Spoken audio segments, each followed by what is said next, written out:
Oops, probably here. Okay, this is Moshe coming to you from Israel and the Galilee. Friday, November 1st, 9:12 in the morning, high 81 and 73 now. Low is 63. It's kind of really nice weather. When the rains come, not so much. Okay, I'm going to go into the live stream and check for sound and picture, which we have. And then I'm going to put a couple of quick posts up there.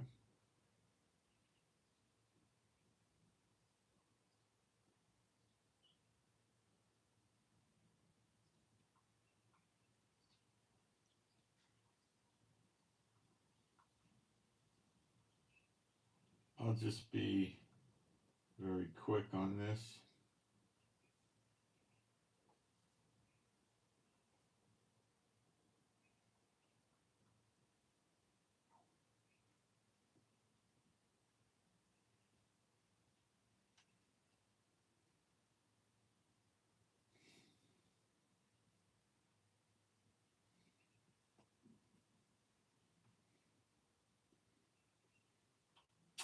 And I'm going to put my email address up. And we'll get going.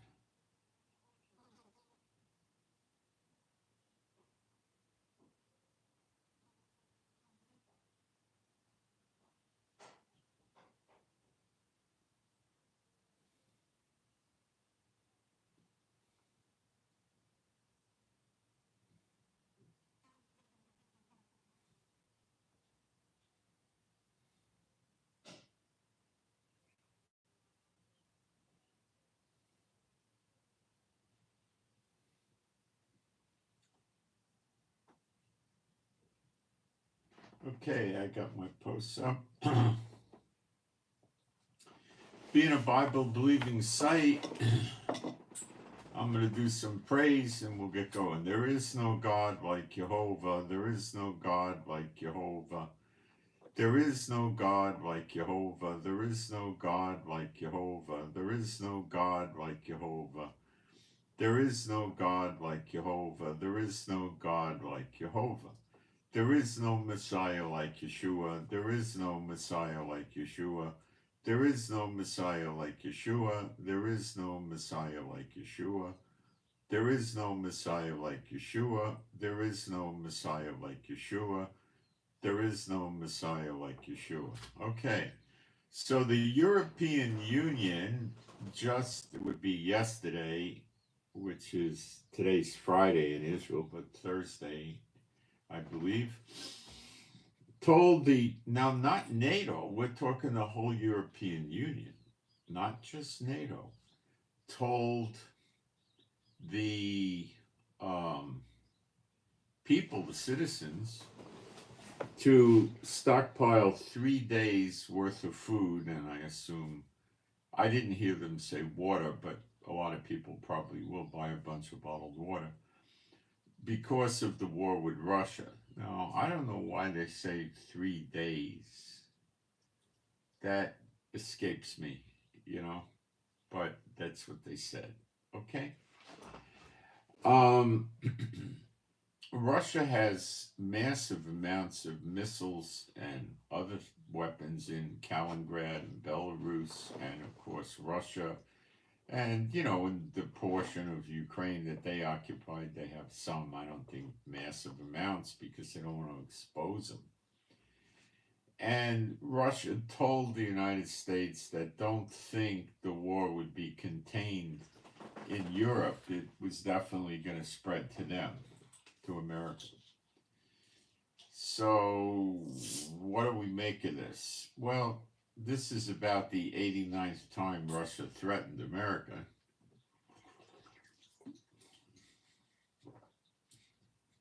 I didn't count them, I'm just giving you a number. So it doesn't mean a lot in my book, okay? But then on the other hand, eventually Russia has to go for a peace deal or go to war, and they're not going for a peace deal.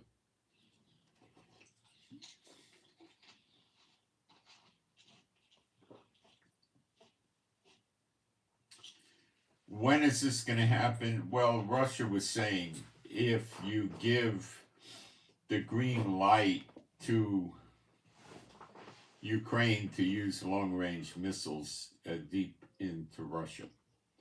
So far, the United States has not done that, given them permission, but they are flying drones deep into Russia and creating destruction deep inside Russia, like St. Petersburg or Moscow. So I expect the difference here is something in Putin's mind, but the drones are usually not as destructive. But, I don't know.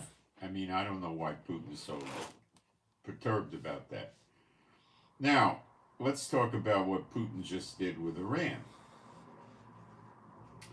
In the last day or so, 2 days maybe, an amount of Su-35 jets were given to Iran from Russia.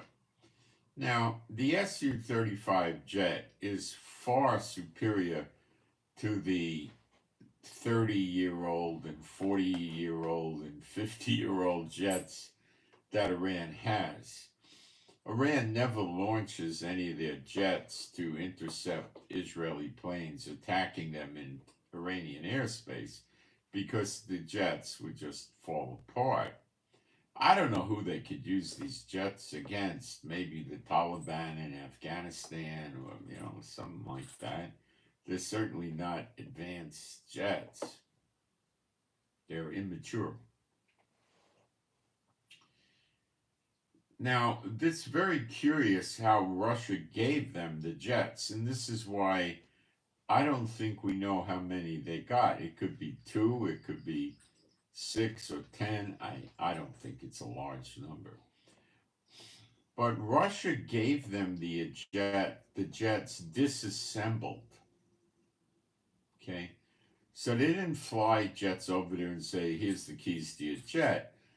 They gave it to him in crates.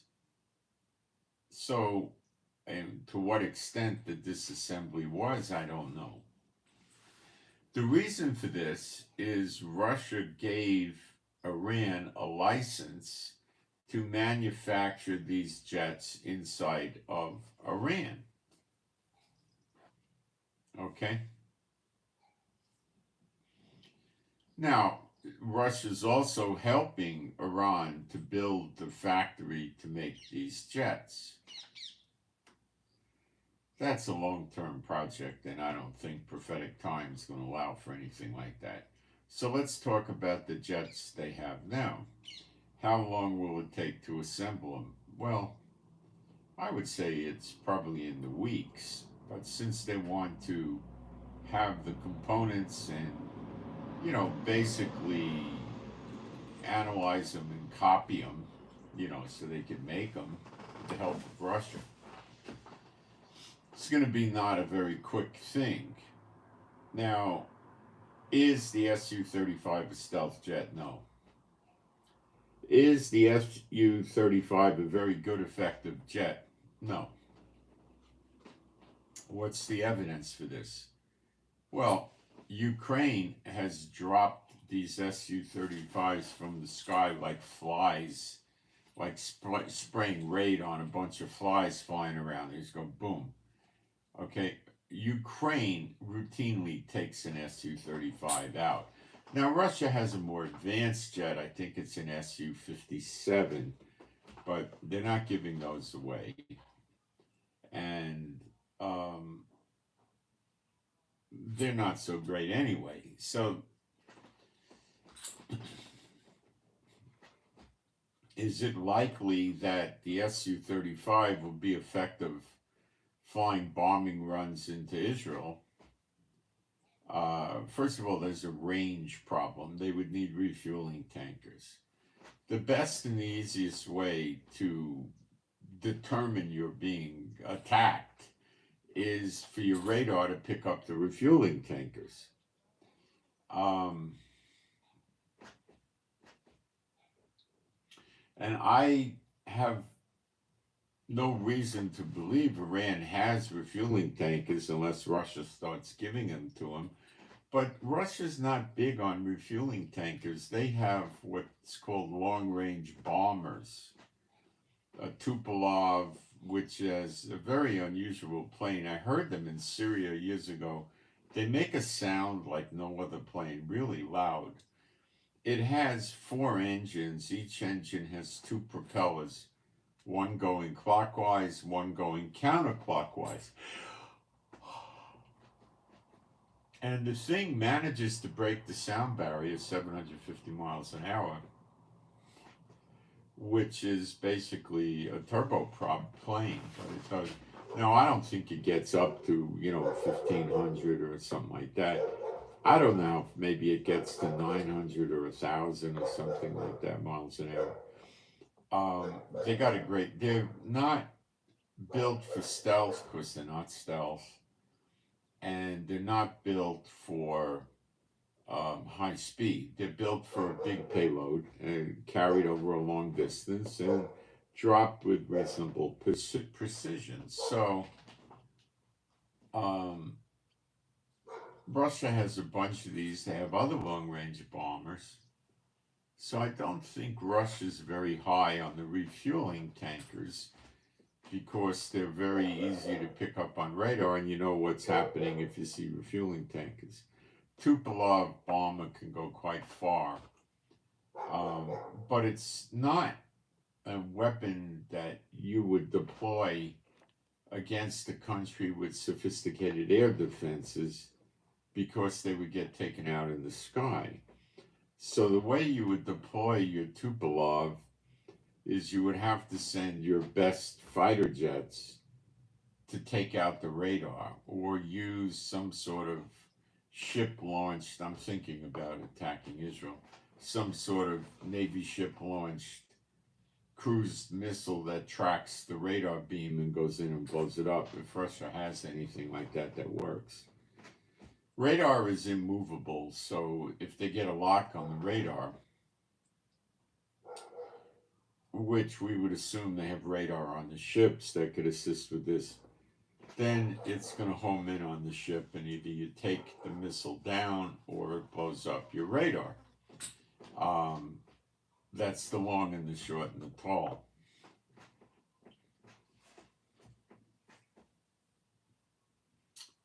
So the Su-35 is definitely not an immediate threat, number one. Number two, if Iran had nukes, why are they so concerned about getting these advanced jets? Now, Iran raises, all sorts of, screaming and yelling, look how strong we are, we got Russian radar, when they got S-300s and I believe S-400s. There's controversy. Some people say they didn't have S-400s. I believe they did. And they were all taken out. So, before I forget, pray for my jaw. It still acts up. It seems when I do the live streams and I talk a lot, it gets worse. Go figure. But keep praying that it just sets in place. I've been trying to get it in place. I haven't been successful. Although sometimes during the day it goes into place when I'm quiet and not talking. So thank you for the prayers. So what Rand got here is their delusional plans that they're going to, reverse engineer the jets. And that's what I think Russia's helping them do. And with the help of Russia, build factories and start producing the jets. Now, Russia also gave them an undisclosed amount of trainer planes for the Su-35.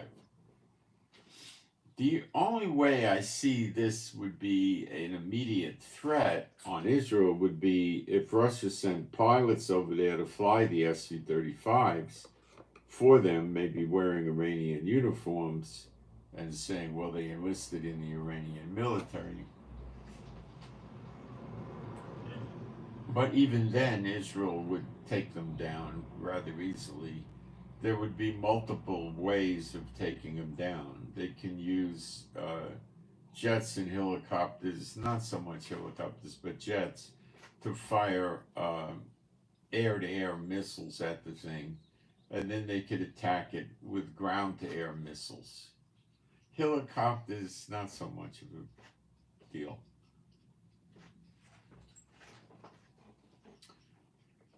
The threat level to Israel with this is there, but it's minimal.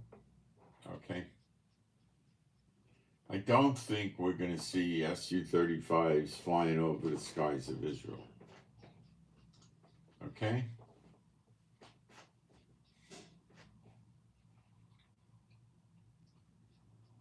But this is pitching Israel against Russia. Okay? And this could have been a deal that Israel made with Russia when that Russian government plane, a little jet, small jet, came here, spent an hour and a half at Ben Gurion Airport and left. And this could have been the deal. Putin could have said, all right, I won't do any takedowns of your missiles or jets, but you know, I got to save face with Iran, so you got to let me do this. So I'm going to do this with the jets. And they said, okay. I think if it was the Su-57, that's a much higher threat level, but still not anywhere near insurmountable, okay?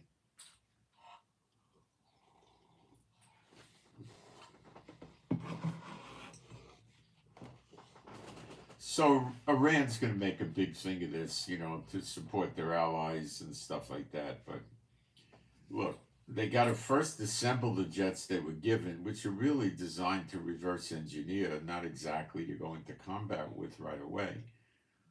That might take months. Then they, let's say they just decide to use them, okay?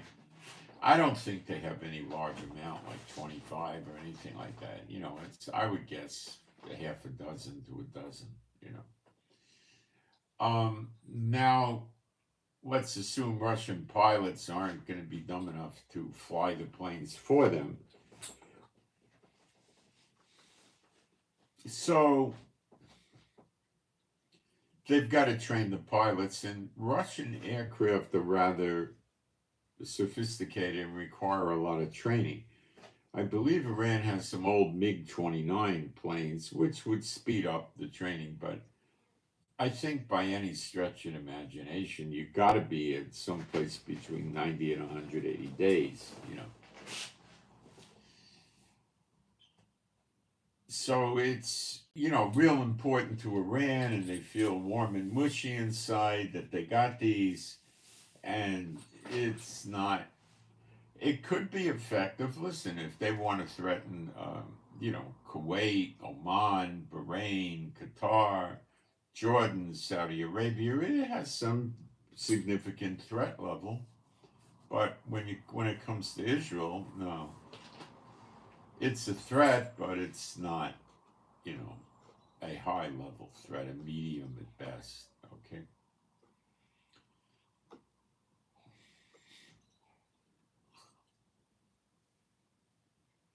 Iran could use these to interdict shipping in the Persian Gulf quite effectively because the ships have no defenses.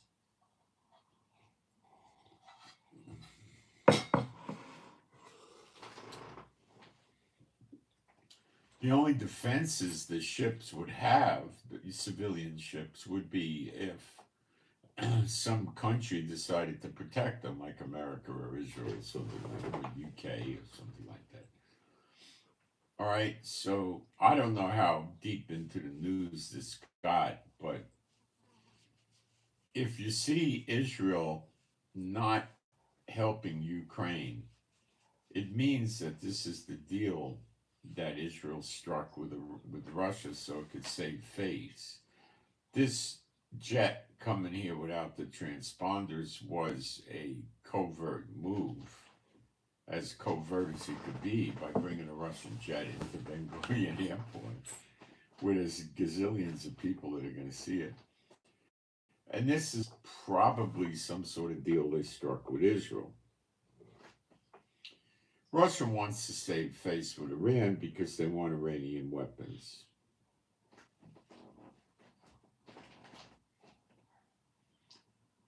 I'm getting no reports of Russian warships remaining in the area, but that doesn't mean they're not here. And Russia made it crystal clear to America that if the war breaks out in Europe, it's definitely going to be on American soil too.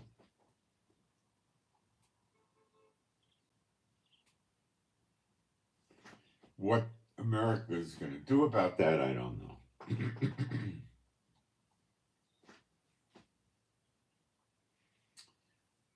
Launching longer range missiles into Russia by Ukraine would shorten the war, saving billions of dollars of the NATO members who keep giving them weapons.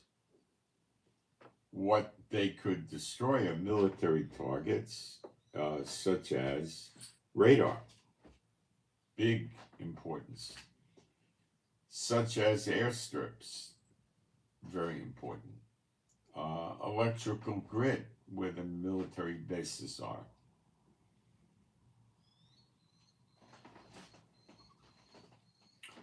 Oil refineries and oil depots that they use for the war, they got to bring massive amount of fuel into the war front so they could refuel the jeeps, the mobile artillery, the tanks, the trucks, the armored personnel carriers, the helicopters, the planes, etc., and generators for their own electricity. So they have oil storage or fuel storage tanks that are rather large that Ukraine seems to blow up if they're anywhere near the border with Ukraine.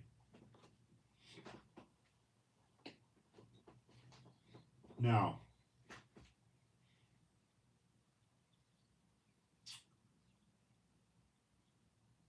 I'm thinking,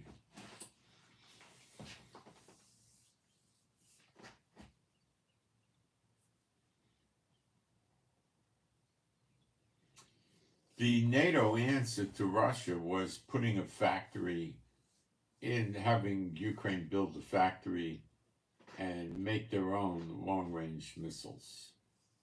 And I'm sure they got the help of NATO military people big time.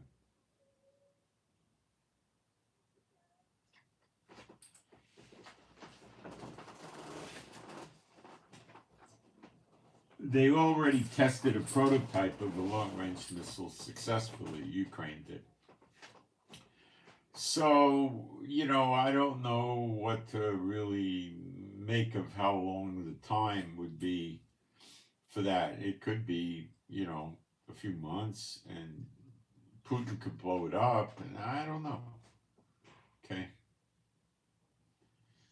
But for the EU to come out with a crack, like make sure you got at least 3 days supply of food for a war with Russia, makes it sound a little idiotic, because I'm not seeing this as a 3-day war.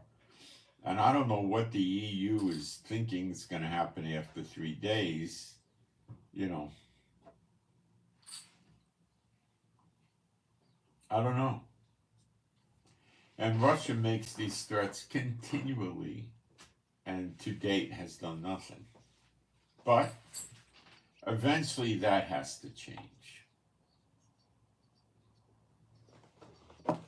Let me check the live stream here.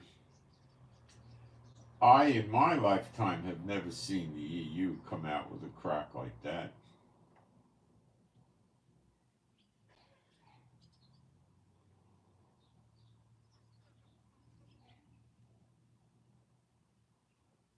So this is definitely new territory.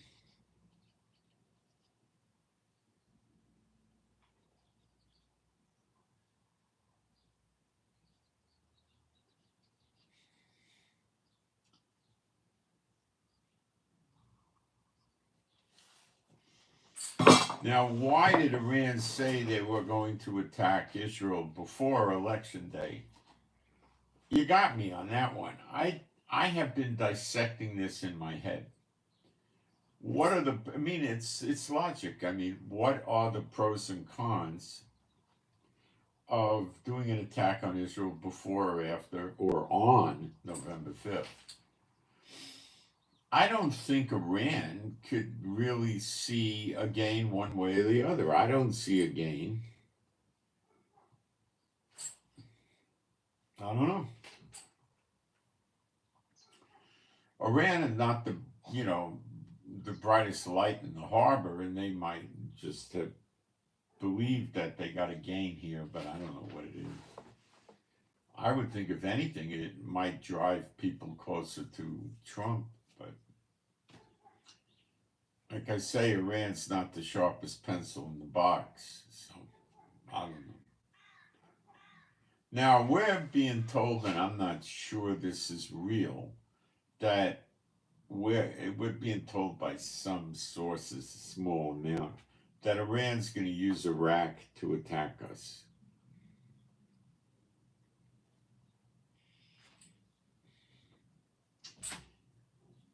So we took out some radar in Iraq to make ourselves a corridor, radar free, to go through Syria, where we made ourselves a corridor using the corridor of the American bases in Syria, and then go through Iraq and then pop out in the Persian Gulf and lay it down on Iran.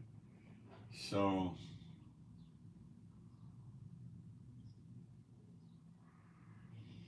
they could move missiles into Iraq by ground, so maybe they just started moving a lot of missiles into Iraq.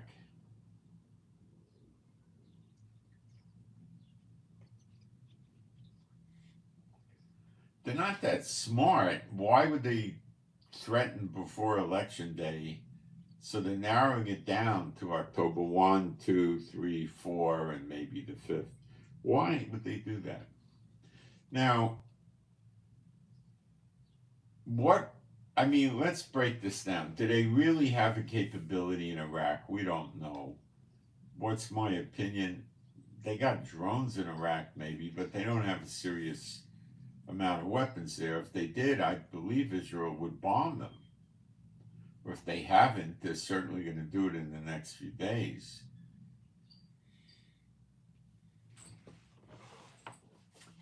Let me get on a map and take a look at the flight times to get from Iraq to Israel, or the distance, and then we can calculate flight times for missiles.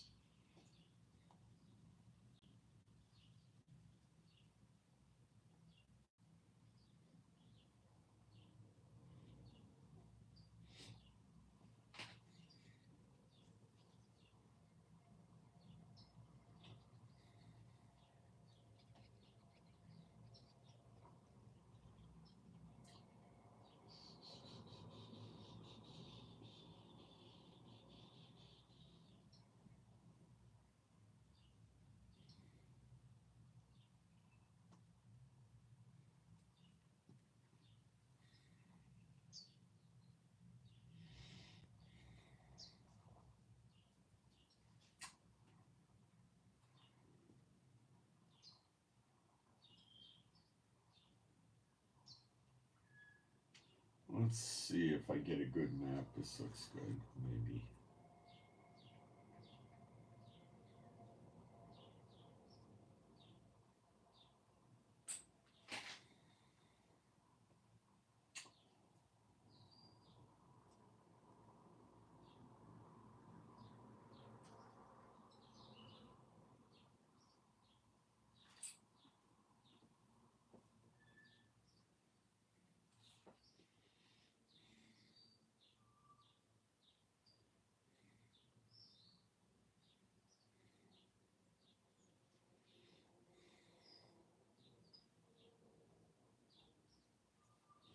It doesn't look like that much. Let me try doing this another way.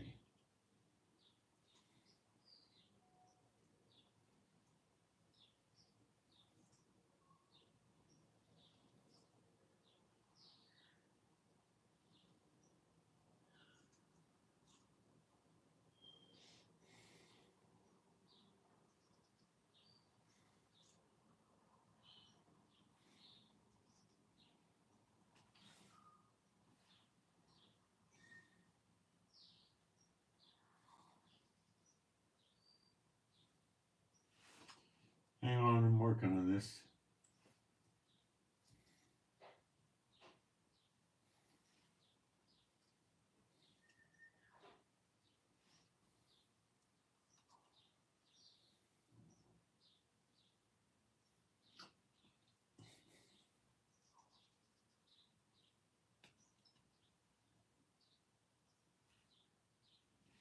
Well, Google's not cooperating.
Well,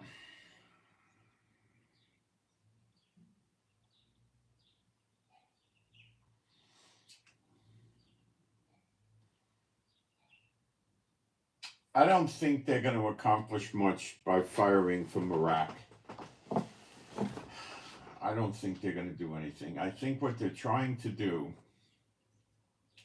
is get Israel to fight back against Iraq and not come after them. That's my take on this matter. Someone says high noon tomorrow, don't be yellow. I don't understand that.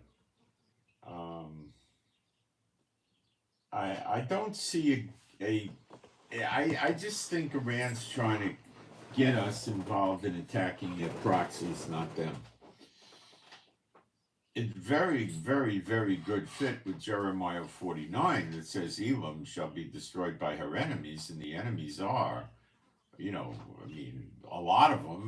Minimally, UK, America, and Israel. You could probably add in some of the Arab states in the region, and NATO.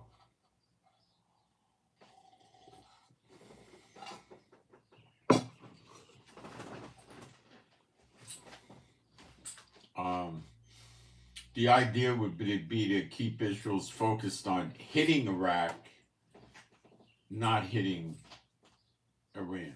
But I don't think it's going to happen. And we're quite sure there'll be a preemptive attack preceding it,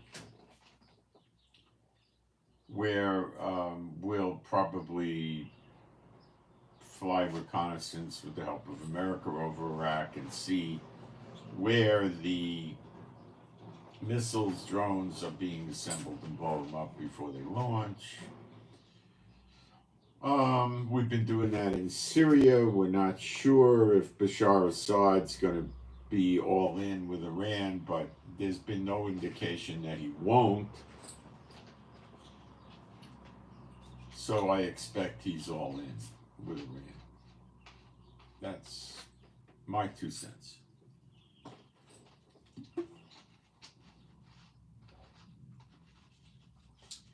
It's possible that Iran will try to have Hezbollah throw as much as they can at us, along with Yemen, which is going to be not, Iran's goose is cooked.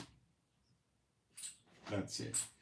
The distance is not very far. I would guess it's in a few hundred miles if they go close to the border, as close as they can to Israel, 200-300 miles or something like that. So will Netanyahu do preemptive strike on Iran? Probably. But remember, Iran's radar is out. They can't launch any long-range missiles with any accuracy. Maybe they're trying to take their long-range missiles, move them into Iraq, which is much closer, and, so to speak, take pot shots at Israel, hoping some of the missiles land. I don't know.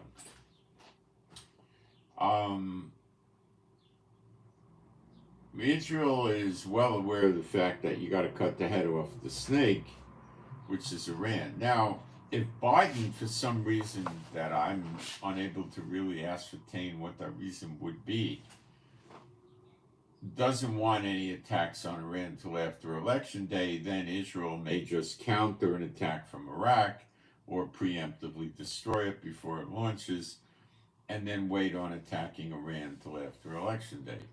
Again, I caution you Biden will be a wild card after Election Day in America, no matter who wins. Now, there's people that say Biden is trying to destroy the United States by keeping the borders open. It doesn't make a lot of logical sense for it to be that way. I think Obama was trying to change the face of America, especially how they vote, and push America into being a Sharia law country, and then swarming America with, maybe another 25 million people. In other words, opening up immigration to Muslim majority nations and having millions move in, not through the border in Mexico, but fly into airports and then get asylum status or some permanent residency and just build up the voters in America to vote with Sharia law and go with the Quran and convert America into a Muslim state. That's what I think he was trying to do, not devastate the place. Now, these people are crazy, and maybe they felt that it would be better to devastate the place because without America, Islam could march forward in the world much freer and more effectively. It's hard to analyze old Biden because they're crazy, you know. And then you got to add in senility and dementia, and you got to add in Obama yanked the second term away from him. Gave it to Kamala at points in time. He was against Kamala. Now he's with Kamala. I don't know.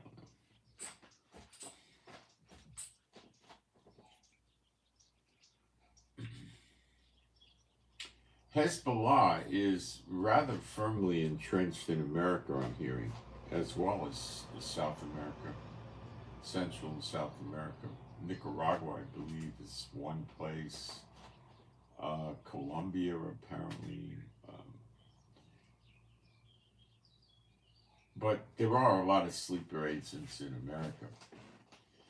Now, why hasn't Iran pushed the button on the sleeper agents? Well, if they pushed the button on the sleeper agents and getting the green light before the election, probably half of the people voting with Kamala would get scared and go to Trump, right? Okay. So the idea for North Korea, China, Russia, and Iran would be to wait till after the election before they push the button on the sleeper agents because they don't want to help Trump get in office. The Biden administration is apparently not interested in evicting or deporting all these sleeper agents, neither is Kamala. So if the sleeper agents rose up, which I expect there's going to be some uprisings on election day, I don't know to what extent, but America's taking precautions for that. So they're expecting trouble. And again, I don't know to what extent. I don't think to any massive extent. In cities where there's a lot of these sleeper agents, they could go around and protest and start fights and throwing things, you know, that kind of thing, breaking store windows, wrecking cars. I don't know.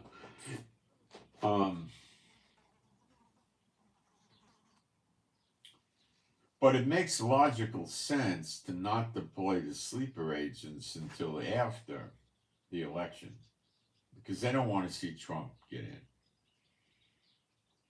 They're not looking for that.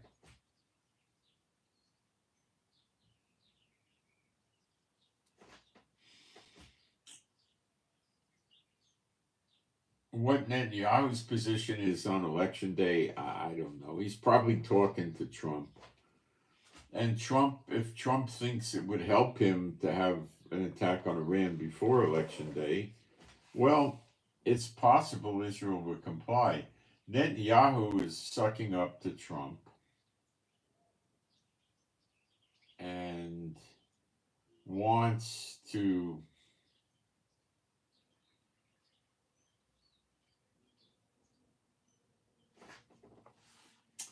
help Trump get in.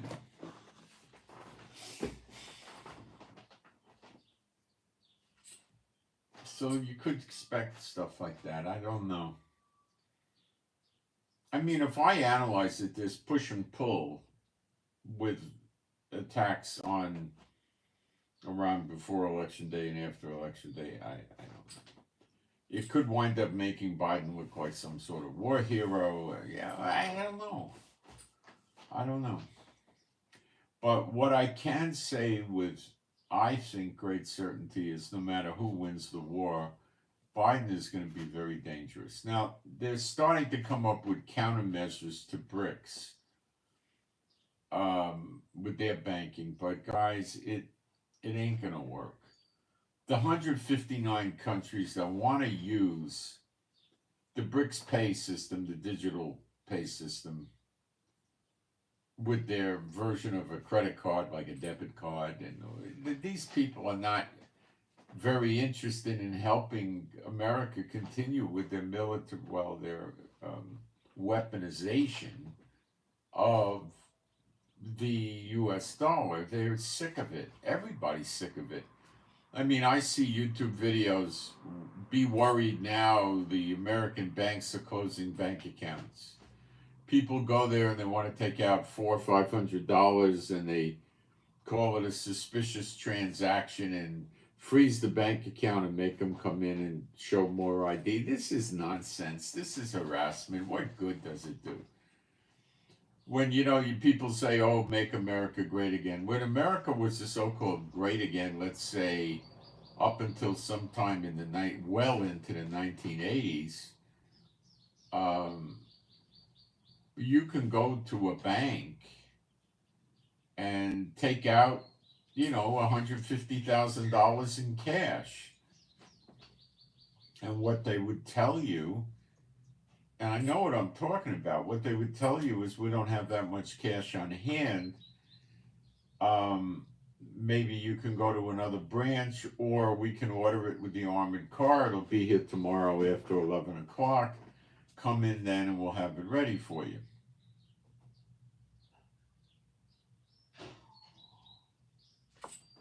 Okay?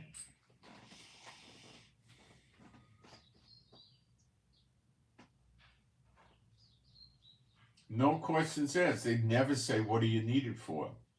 And if you walked in with $32,000 in cash and you wanted to deposit it, they would usually get a little perturbed because they had to count it out, but they would do it. And you would try to supervise the counting, and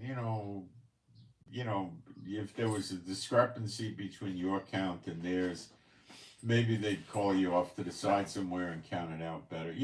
This is what life was like. I'm old enough to remember it, okay? There was none of this. Okay, there were no suspicious transactions, okay? Money laundering didn't exist. How can money laundering really be a crime? I mean, think about it. How is money laundering a crime? It's not. Yet it is. And America picks on Americans more than any other country does. So they pick on America so bad that most of the foreign banks don't want to open up bank accounts for American people, even if they are a dual or a tri-national. I've met people in Israel that have 7 citizenships, but it's rather common to meet people in Israel that have 2 or 3 citizenships. But if the passport shows your country of birth is America, the banks don't want to open up an account for you, even though you left America when you were 2 months old. They won't open an account. They don't want to bother with America. They don't want to have the harassment from America. They don't want to get fined $11 million because this person did a transaction that America decides to call money laundering, and they don't like it. How can money laundering be a crime? It's nonsense. A bank is a private entity. How could they have the right to ask you where your money came from? Do you understand that? Okay, imagine you go into Sears and Roebuck and you want to buy a Maytag washer and dryer. I think that's their brand, Maytag. Okay, and they're $1,400 a pair. So you say, all right, I want to buy it. And they say, fine. You go to the register, you take 14 $100 bills out, and then they say, oh, step into the back office, sir. And then someone comes out and says, I'm a financial assistant for Sears. Thank you. Sit down. Would you like some water, a cup of coffee, tea? Okay, I have to ask you some questions about this transaction. Where did you get the money from? What was the source of funds? Okay, can you prove that source of funds? Well, I'm sorry, but we're not allowed to accept the transaction in cash unless you could prove your source of funds, that you legitimately got the money. How do we know you're not selling stolen goods, or you did an armed robbery, or you were selling drugs, or you're a prostitute, or whatever, right? You know, you're one step away from that. America wants the retailers to refuse cash transactions if they can. So what would happen today if you went into Sears and tried to buy something for $1,400 in cash? I don't know.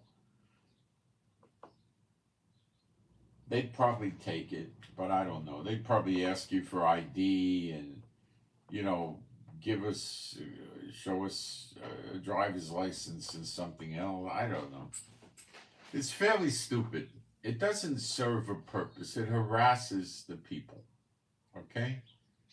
What they do to you on the airplanes is absolutely above and beyond making the planes safe. Okay?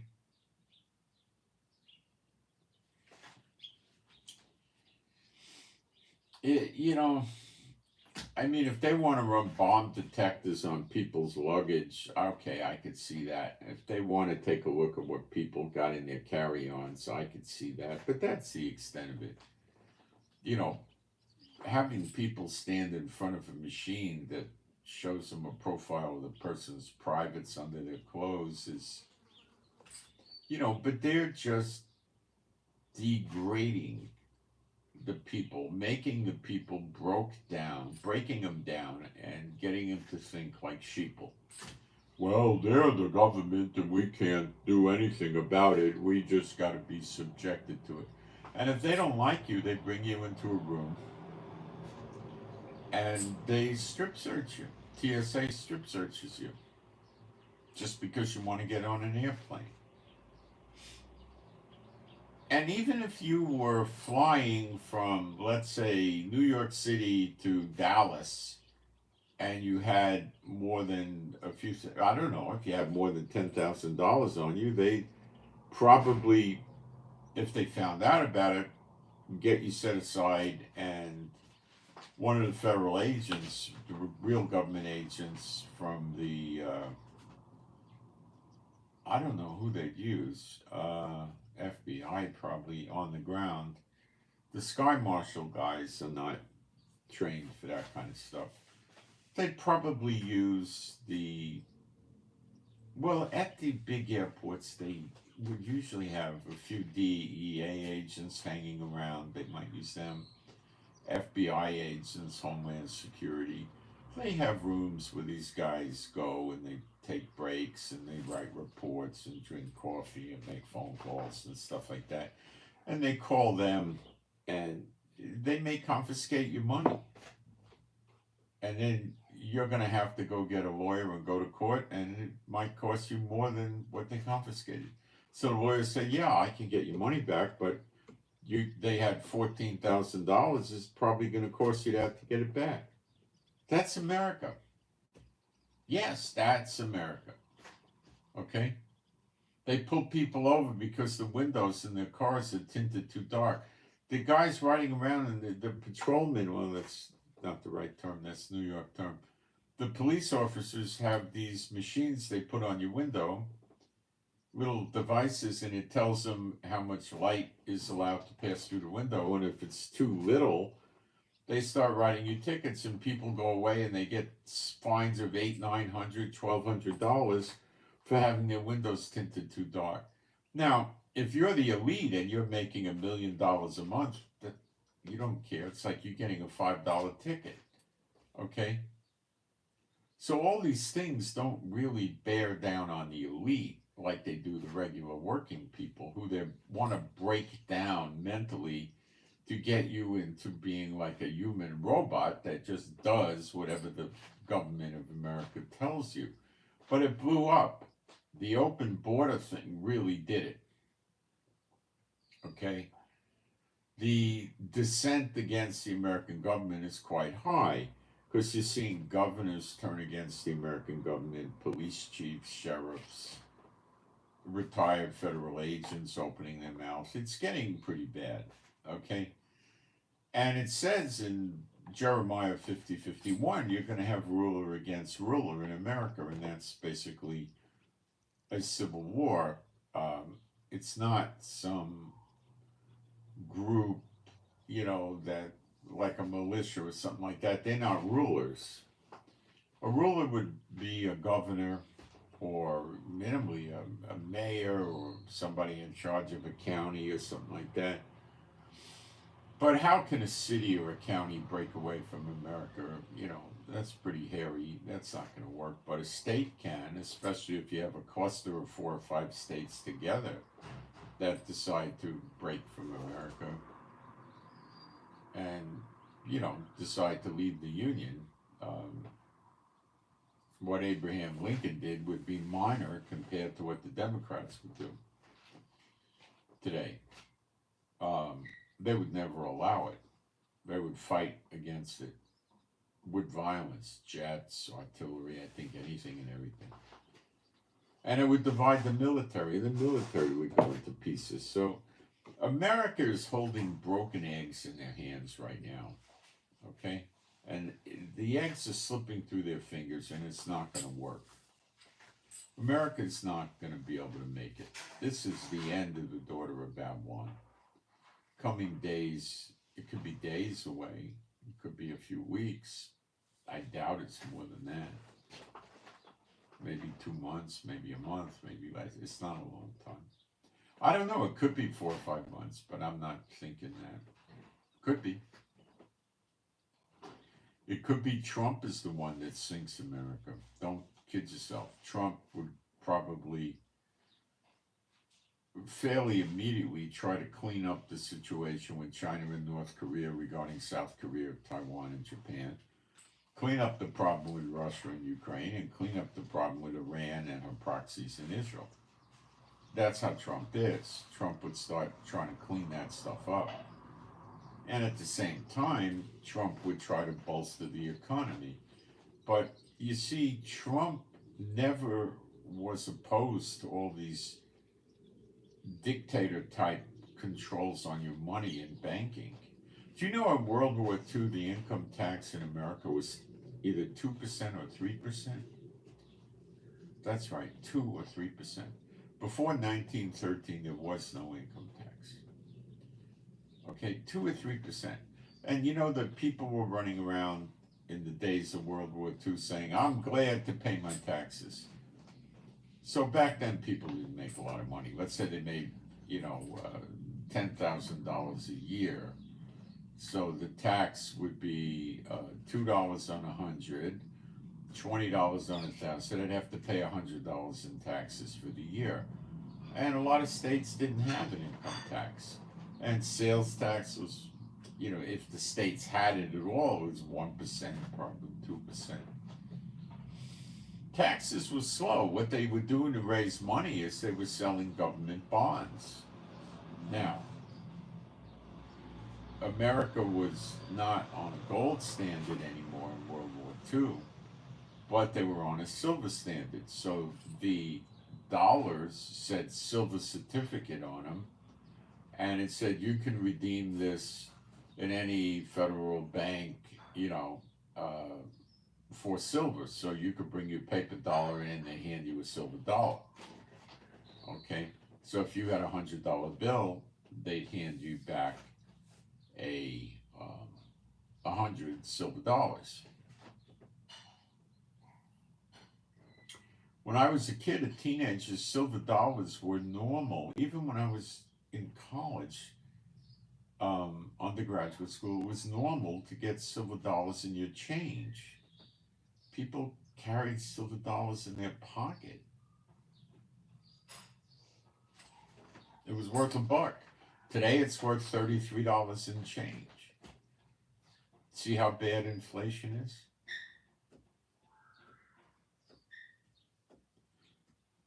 So let me break it down to you. When you got out of college, let's say 1969, you were still getting silver dollars in your change and they were worth $1. Now they're worth $33. All right? I'm going to get a calculator. So, how did she go? I mean, who put her out? Oh, gosh. You left the door. The door was open, huh?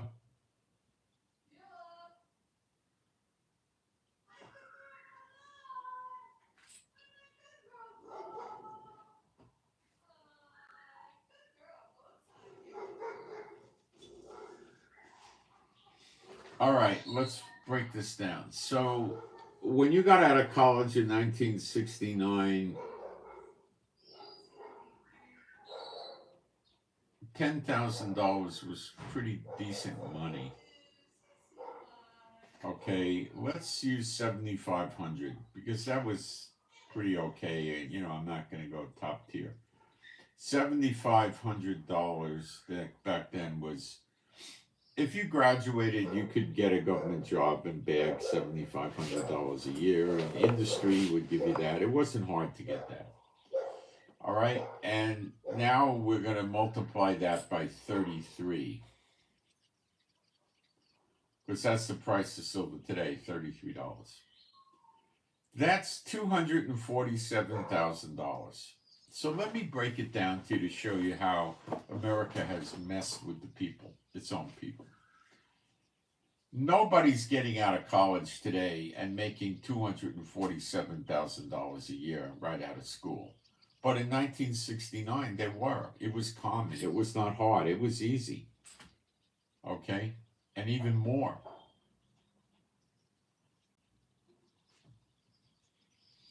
Now, if you graduate an Ivy League law school, and maybe you're the top 5 in your class, you still probably aren't going to start at $247,000 a year.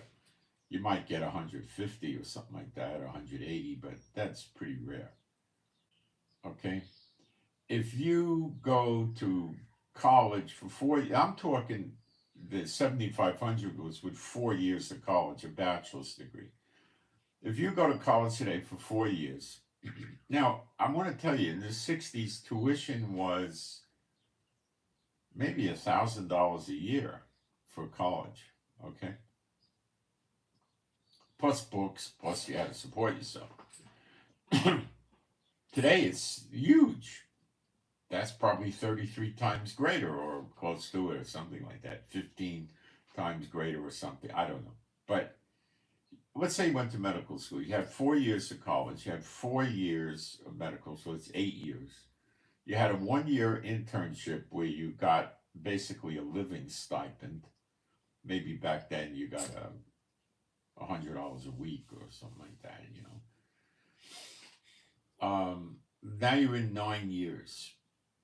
Okay, so somebody getting out of medical school with just an internship today is in it 9 years, hundreds of $1,000s in debt. Are they going to start at $247,000? Not a chance. What kind of job could they get? They could work for somebody that just wants any old MD, like a doc in the box. Docs in the box started out with, you know,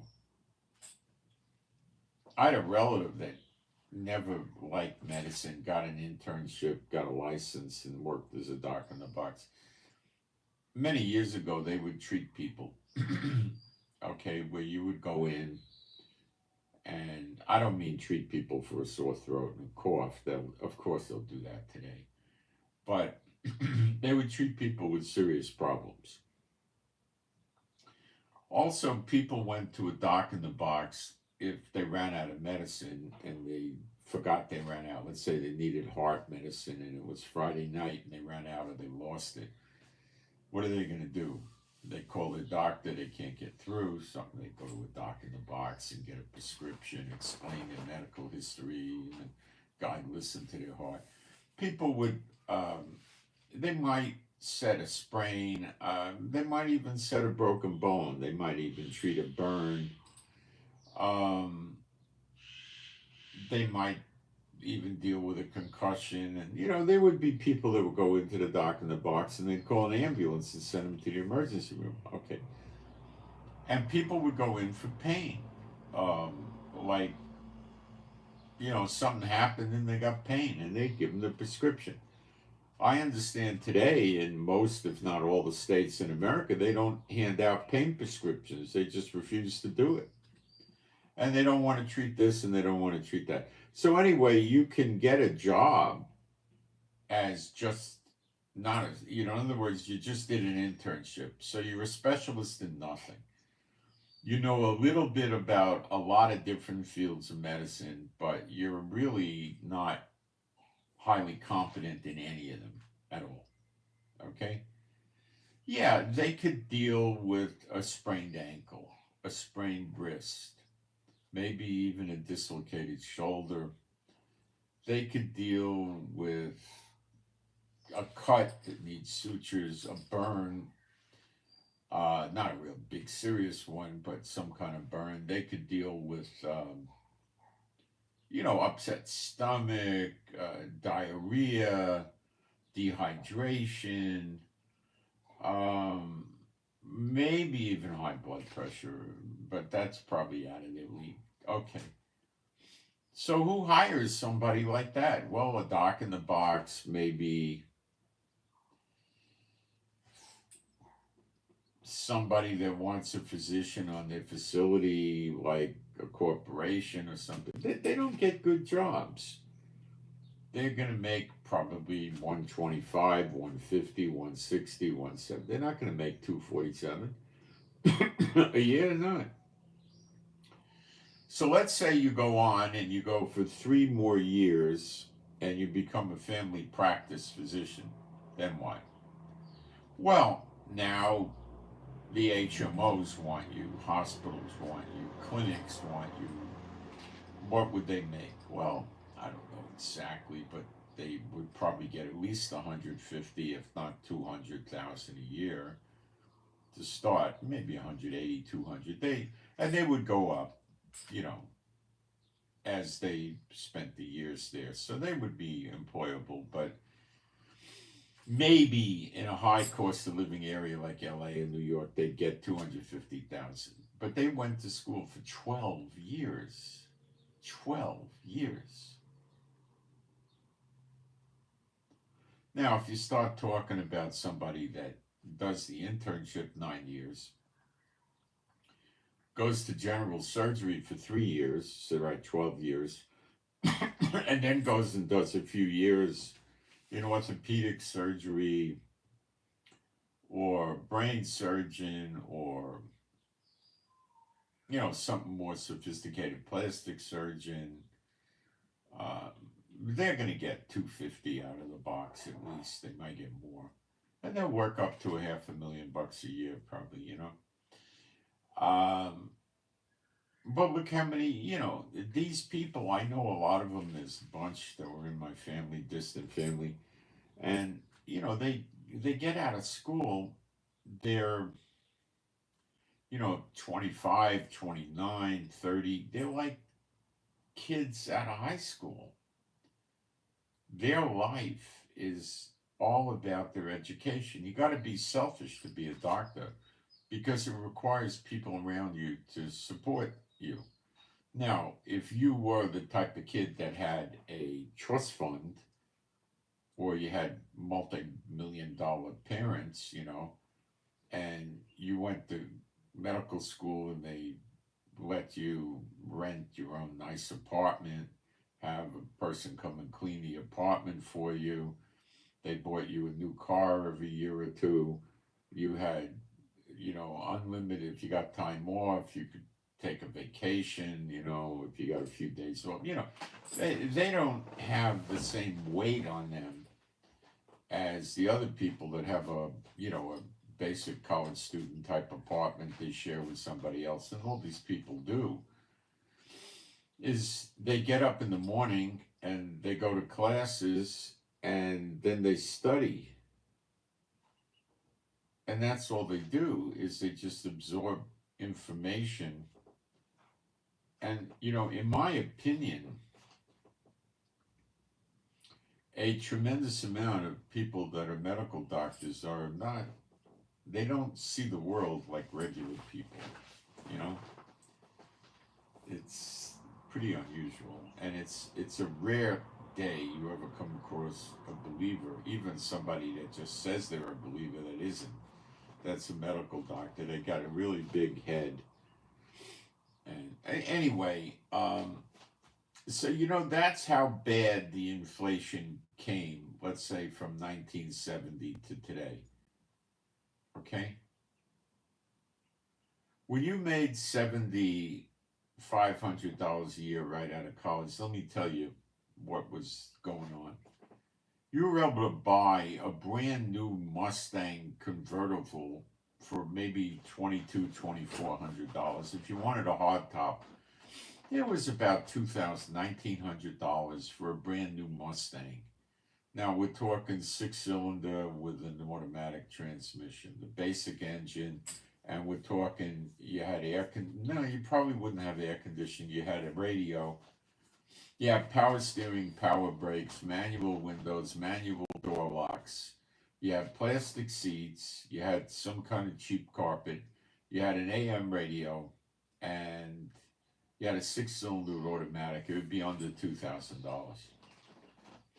So it was easy to go down there and make payments if you had a job and, on a brand new Mustang. Okay? You were able to buy houses. Not in the big cities, in the surrounding areas for, maybe $10,000, $12,000, $15,000. Not great houses, but 3-bedroom, 2-bath, garage for 2 cars, small yard, small front yard, patio in the back, and 3-bedroom, 2-bath. Probably $10,000 to $15,000.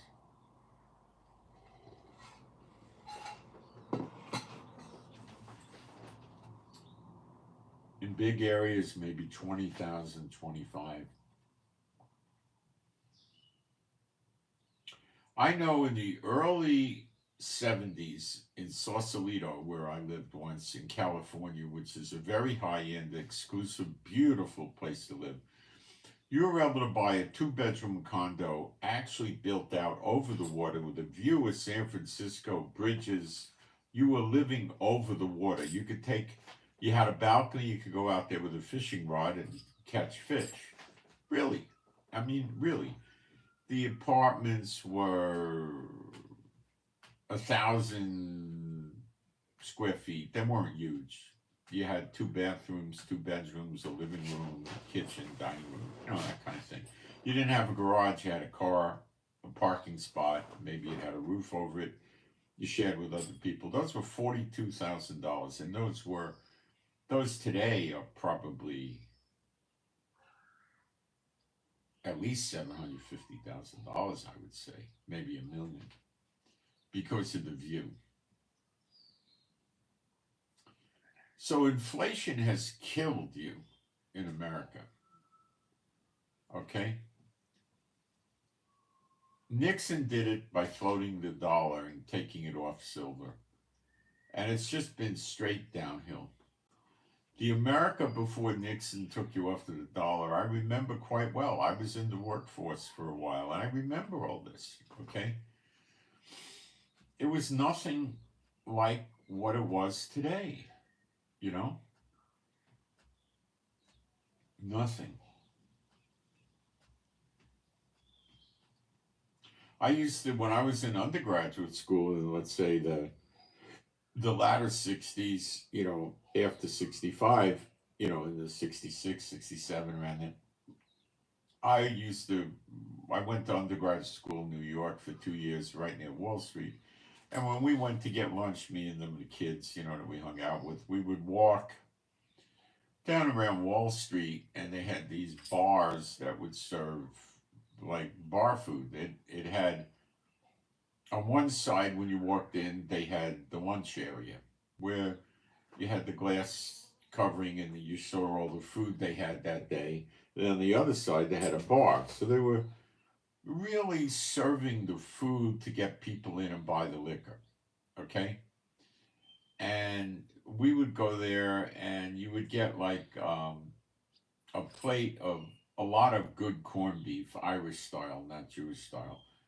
Corned beef, and then you were able to get potatoes or cabbage with it and maybe another vegetable. And they'd give you a roll and butter. And I mean, I'm talking you had a good amount of corned beef, okay? And it was, I don't know, $1.25, $1.50. I don't know what something like that be today. $14, $15, 18. I don't know. It was good food. You could get the hero sandwich, probably 95 cents. Gasoline for high test premium, 25 cents. You know, I mean, life was easy. Maybe 30 cents. That was about 30, 33 cents. Life was easy in America. Okay? You used to get $75 in the early 70s. Unemployment insurance was $75 a week. And in San Francisco, which is not exactly a super cheap place to live, it was okay. I had a roommate, we shared rent, and $75 a week was plenty to live on. I even had a car, an old junky car, but it was a car. And we'd take the buses at times. It was 25 cents to ride the bus. Ride the cable car was 25 cents. They've really wrecked it, okay? I mean, we used to get, I had an apartment in Nob Hill with a roommate. Nob Hill, California by Jones. That is like the cat's meow for San Francisco real estate. The cable car was right in front of my door. I'd go out the apartment, I'd go down 8 or 10 steps, I'd be on the sidewalk, I'd go 25 feet into the road, and there were the cable car tracks. Okay, this was a super rich neighborhood. I think in the early 70s we paid $190 a month. And you couldn't get a better neighborhood. And it was a huge apartment. It had no view. It was on the lowest floor. But it was, oh, I don't know, we must have 1,400, 1,500 square feet. It was, you couldn't, I mean, this is the neighborhood of neighborhoods. It was, you know, San Francisco had Nob Hill, you had Russian Hill, you had Pacific Heights, and Telegraph Hill. They were all very exclusive, but this was considered the top tier, okay? And then we felt we were spending too much money, so we moved away and we went further in, and we got I think we paid $140 a month for a flat. It was like a railroad flat where you had a straight hallway, and off to the left you had your rooms. You had a kitchen at the beginning of the place, and then you had a living room. The kitchen had not much of a dining area. It had something. Then you had the bathroom on the left. Then you had a bedroom, and then it ended in another bedroom. It was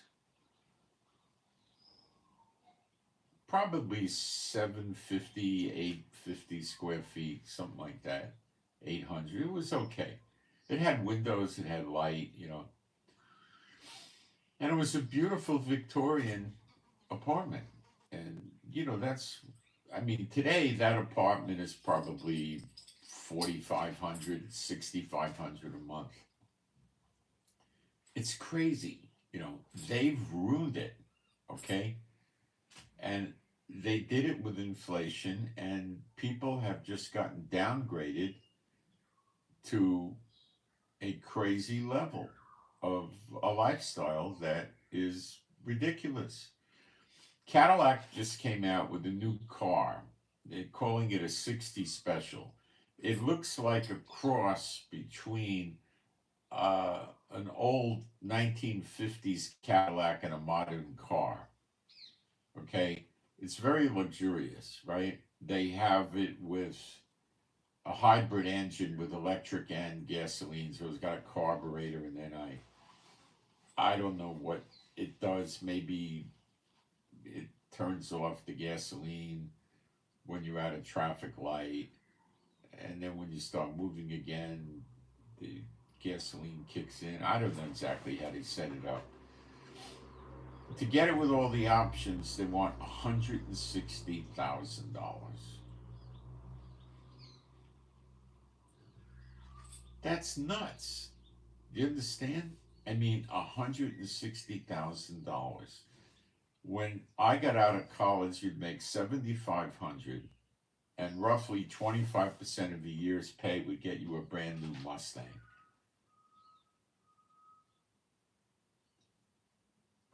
Now, people are getting out of college and not making, I mean, it's nuts. They've ruined America. America is not what it used to be. Okay? Kids used to play in the streets safely, even into the 80s. Kids would go out, play in the front yard around the neighborhood, and then they'd go home to eat lunch. And, nobody was, the 80s was getting iffy, but the 70s was pretty safe. The 80s still were not so bad. Okay? But when you got into the 90s, they were grabbing kids off the street. I used to ride the New York City subways when I was, I guess, 11, 12, 13 years old. I think I was about 12 when I started doing it. Going all over New York City by myself or with friends on the subway. It was perfectly safe. I don't think it's safe anymore. It was just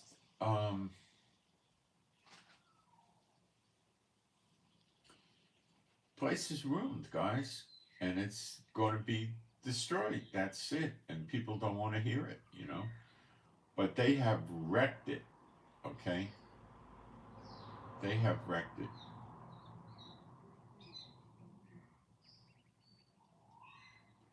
In the 1960s, you could be a clerk in a store and buy a house and have a car. When I was a teenager, we'd buy used cars for $100, $150, and you could drive the thing for a few years.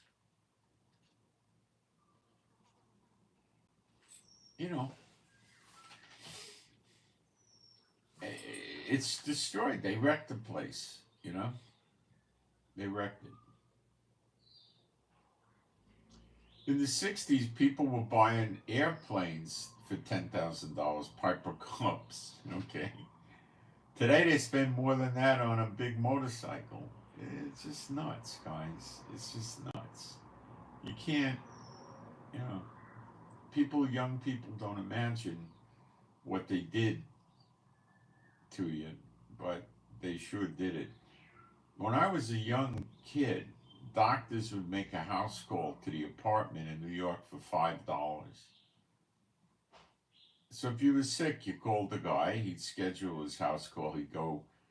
The doctor would have office hours, and then he would go out and make house calls. He did it like that. And it was $5. The guy came to the house. And then if he gave you an injection of penicillin or something, maybe he charged you $1 or $2 for the injection, It's nuts.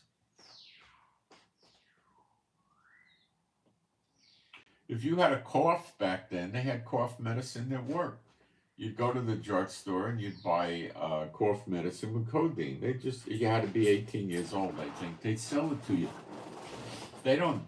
Today, you got to go to a doctor, drop $100 on an office visit, and then the doctor gives you the prescription. You didn't need. I mean, it's gone. The place is, So I don't know why people are clinging on to it so much. I guess that's all they know what to do.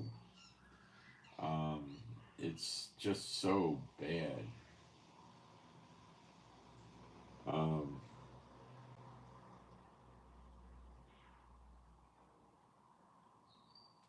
it's not going back. Look, when America was really an okay place, you had a gold. People were using gold pieces, and early back in the late 1700s and 1800s, America had large copper pennies. These things were like a silver dollar made out of copper. Okay, big things. Like if you threw it, you'd break a window with it. Um, and they had lots of silver coins, and they had gold coins of different denominations as time went on, right? And people would, you know, um, use gold and silver coins. They had paper money too. That started to become popular, I guess you could say, in the late 1800s. The banks issued their own money. Yeah, banks issued their own money. You could go back to Google and look at pictures of it. Union Bank and Trust, and they had their own money backed by them. So you could walk in with the paper money to that bank and redeem it for coinage and silver or gold. The bank got an advantage out of that because, let's say they put out, um, $5 million in paper money, they might have only had $1.5 million in gold and silver coins in case somebody came in to redeem it. So they were able to put more money out in circulation, stuff like that, right? They were probably not supposed to do that, but they did, or who knows what, right? So they, you know, they did that, and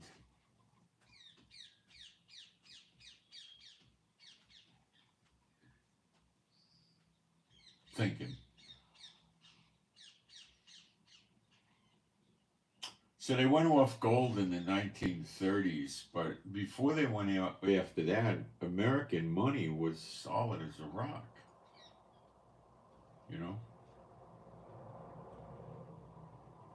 it was rock solid. Even when the silver standard was on, I had friends when I went to graduate school. I got an MBA in the early 70s. I did it in San Francisco, and you used to be able to go to Europe for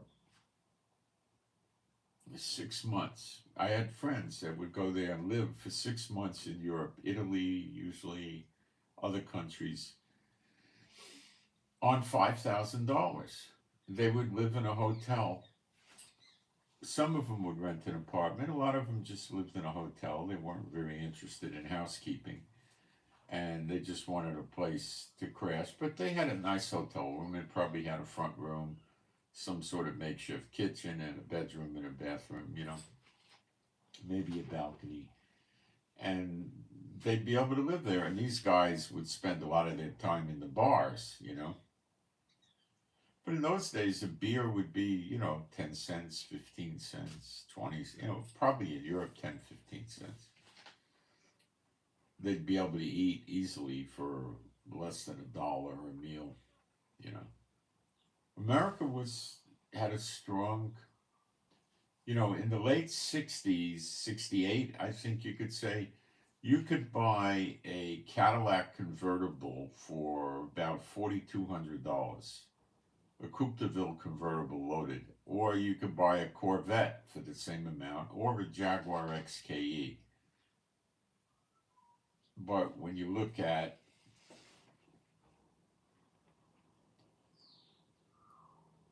what these things cost today, it's crazy, you know. And Corvettes go $140,000, $160,000. It's nuts. They've ruined it. You know, they've ruined it. And wages don't go up. So they're making America into a third world country, is what they're really doing to enable them to compete in the global market. They do the inflation, so they're actually paying people chump wages, but the people don't know it, and they are in debt. They got the people living in debt. Car payments, house payments, credit card payments, student loan payments. They're in the hole, and they never get out. And how many Americans could get fired from their job and live for 2 years? How about 6 months? Probably almost none. And that's Satan. But they've reduced the American people to working for chump wages because they needed to do that to compete in the global market against the likes of China, Vietnam, Bangladesh, Turkey, Bulgaria. Many countries try to sell things globally with very cheap wages. And even by doing that, America is still not that competent in competing in the global stage. Most of the car brands that were around in the 1950s are defunct. They're gone, they're bankrupted, you know. There used to be a lot of different cars they don't make anymore. I think Plymouth is gone, Studebaker is gone. I think Oldsmobile is gone. I don't even know if Pontiac exists anymore. I know they got Buick, Chevrolet, Buick, and Cadillac at General Motors. I don't know if they have any others. They used to have a lot. Chrysler used to have Dodge, Plymouth, Imperial. I don't know what they have now. They got something, but not much. Ford had Lincoln, that still exists. They had Ford, then they had Mercury. I don't know if that's still around. I don't know if they had anything else. I don't know. But you were able to go in the late '60s and buy a full-size Plymouth for maybe $1,700, $1,800, full size. Strip. You'd have an AM radio. You might have an automatic and power steering and power brakes. But they were cheap, and you could stuff 6 people in them comfortably, and they had a big trunk. And people would keep them for 10 years. The maintenance was easy. They didn't have these computerized pieces of junk they have today. You just went to the mechanic and he'd, open up the engine and he had access to everything.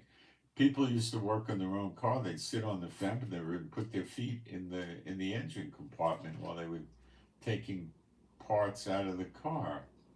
It wasn't difficult.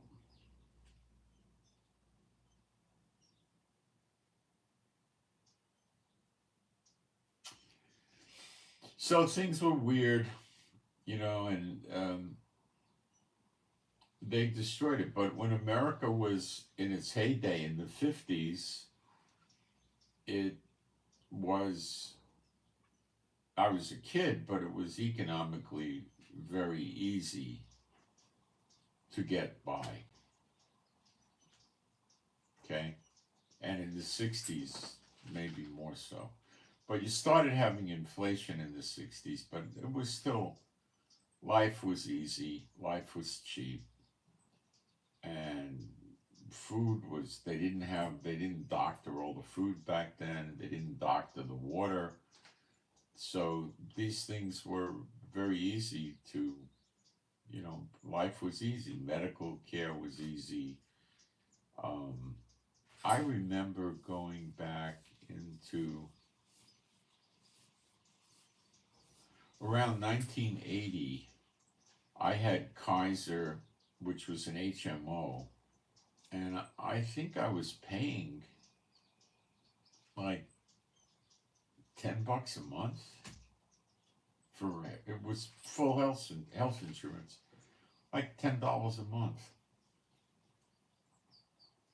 I used to have jobs at companies, they'd give me health insurance, but I never relied on it because I didn't trust the company health insurance. And I didn't want them to know if I went to the doctor what I went to the doctor for. So I kept my own health insurance and I used my own sometimes. Sometimes I used theirs, rarely. And it worked out, you know. It was cheap. The electricity bill used to be so small, I wouldn't pay it every month. I'd pay it every other month because it was, you know, I don't know, $5 a month, $6 a month. It was cheap. And I was in San Francisco. I was running the heater a lot in the winter. And it was dirt cheap for the electricity. It was nothing, you know. And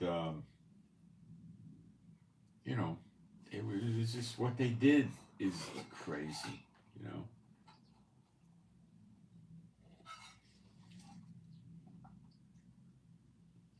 But, you know, in the 60s, people didn't have credit cards like they do today.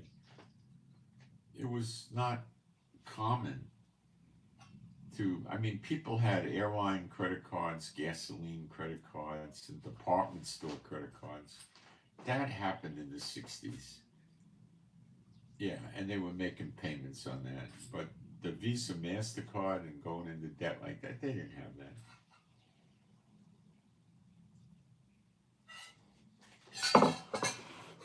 ATMs didn't come out until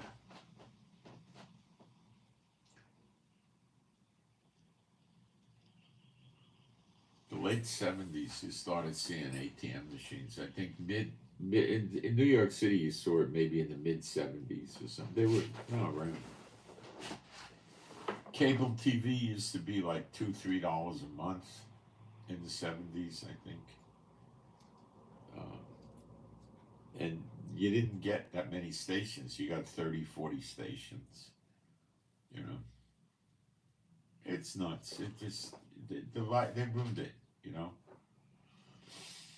They ruined America for them. They did it themselves. And they played a game on the people because of the inflation, and the people didn't understand it. Some did. And that was it. And remember, when you grew up in America like I did, you had to deal with being drafted. I got out of the draft, but a lot of people didn't. They got drafted. So imagine you get a piece of mail and you got a report for a physical, and then you went to the Whitehall Street and they did a physical on you. Then a month or two later, you'd get a notice to report for induction, and 2 years of your life is gone. That's it. 2 years is gone. Okay? And it was generally a miserable experience. Nobody really liked it. And very few people would stay in the military, you know. It was considered the losers stayed in the military, you know. And, it was just, you know, America's, you know, this is the end of it. So BRICS, they're not going to overcome BRICS.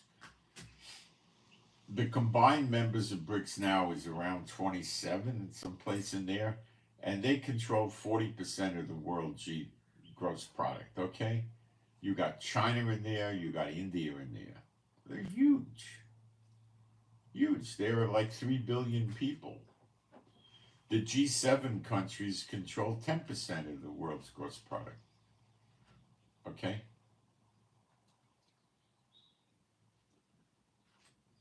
You got India in there, you got Russia in there, you got Iran in there, China, of course.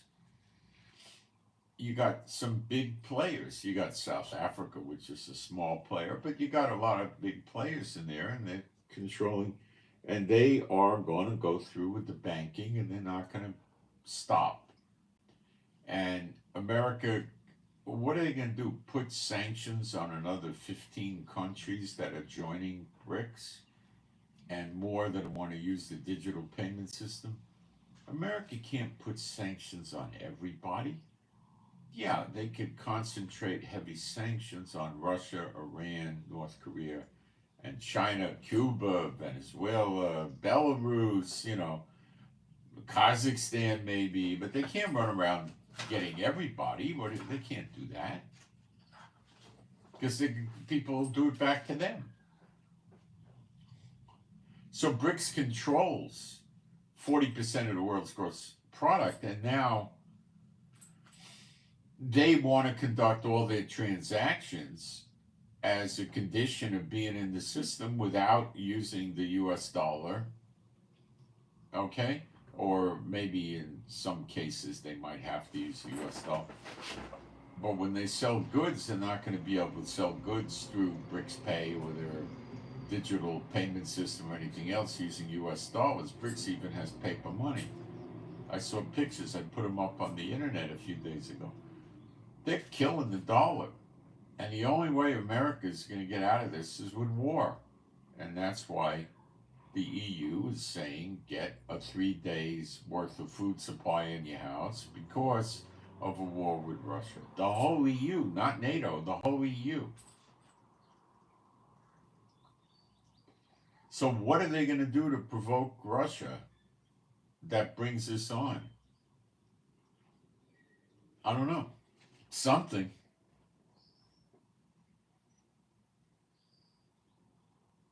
I don't know what they're going to do. When you look at their actions, they want to destroy Russia. What's so valuable about Ukraine that they just didn't let it fall to Russia? Not that much.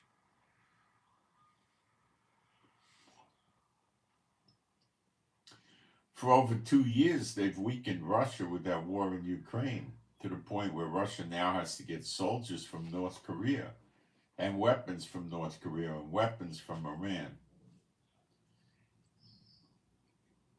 Putin ain't going to make it. They've taken out his warships. They've taken out his fighter jets. They've knocked down his missiles, his helicopters, taken out tanks. Russian stuff has been overrated to us to make the people in America and Europe feel scared of Russia, so they say, oh, I'm glad we got a good government that spends a lot of money on war toys.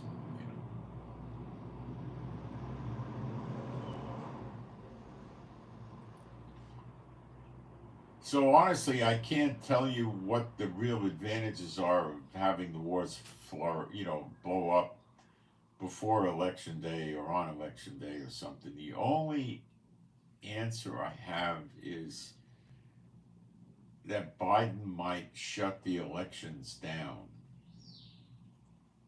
because of the war. If there's big war breakout with Iran and or Russia and or China. And that could cause civil uprising in America. And don't think Biden won't do it. Biden may not want to leave office. He may want to just shut the election down because of all the distress and protests and riots around the election, and shut it down and say, I'm closing it down for a month and then another month and another month and another month. Martial law could go along with it, and states would just put their foot down and say they're leaving the union or something like that. I don't know. Bible prophecy tells us ruler against ruler in America in Jeremiah 50:51. It doesn't tell us what brings it about. We don't get the little details, so I don't know what brings it about. Can we guess? Yeah, but we're going to make mistakes guessing because we don't know. And end times prophecy is full of all kinds of twists and turns. And they're unexpected. And that's the way it is. And it's we just gotta,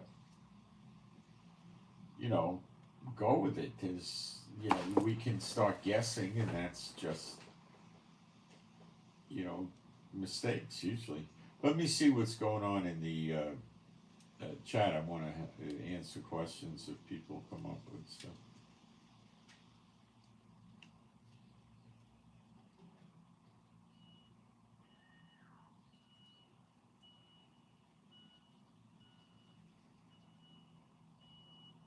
They just passed NATO EU credit compliance for cooperation to be fined if diversity is not being done worldwide. They can fine 1 billion till compliance is done. Yeah, they do stuff like that. They have it's not the role of the government to do things like that, but they've encroached on the rights of the people.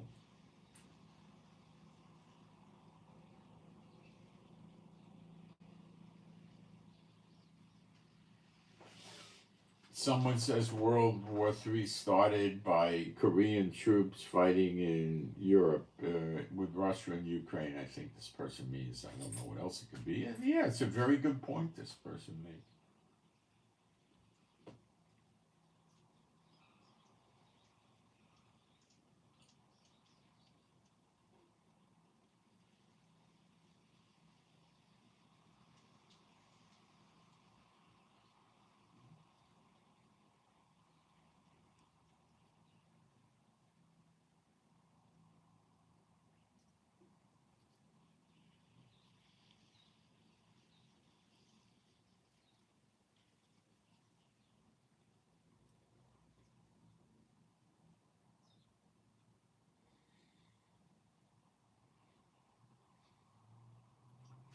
America should give Mexico back its land. I don't know about that one way or the other, but I can guarantee it's never going to happen freely.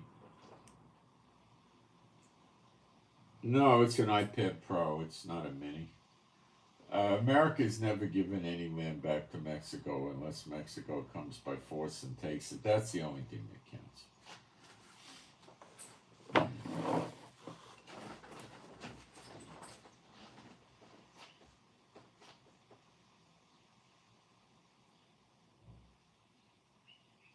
The problem in Israel is we copy all the lousy, stinking government controls that you see in Europe and America. And Netanyahu, in his 20-year reign of running Israel as a prime minister, has been a horrible individual and has put so much controls on the people in Israel. It's horrible. He is as bad as America, if not worse. He's terrible. Terrible. He's a horrible leader. So that's what we're dealing with around the world, and it's all going to stop. And, we're in end times. So the war is going to go on, and I don't know what exact day and date everything's going to break out because we can't ascertain those little details from the scriptures. All we know is it'll happen. But that's about it. We don't get all the little, clues as to how it's going to go down. It's not given to us. So I don't know what else to tell you. It's we just gotta, watch. That's what Yeshua said, watch. And we get a lot of false alarms. Boy, do we ever.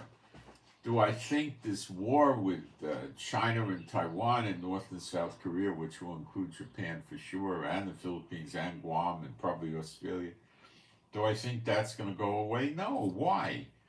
China is sick and tired of American sanctions and trying to control the world.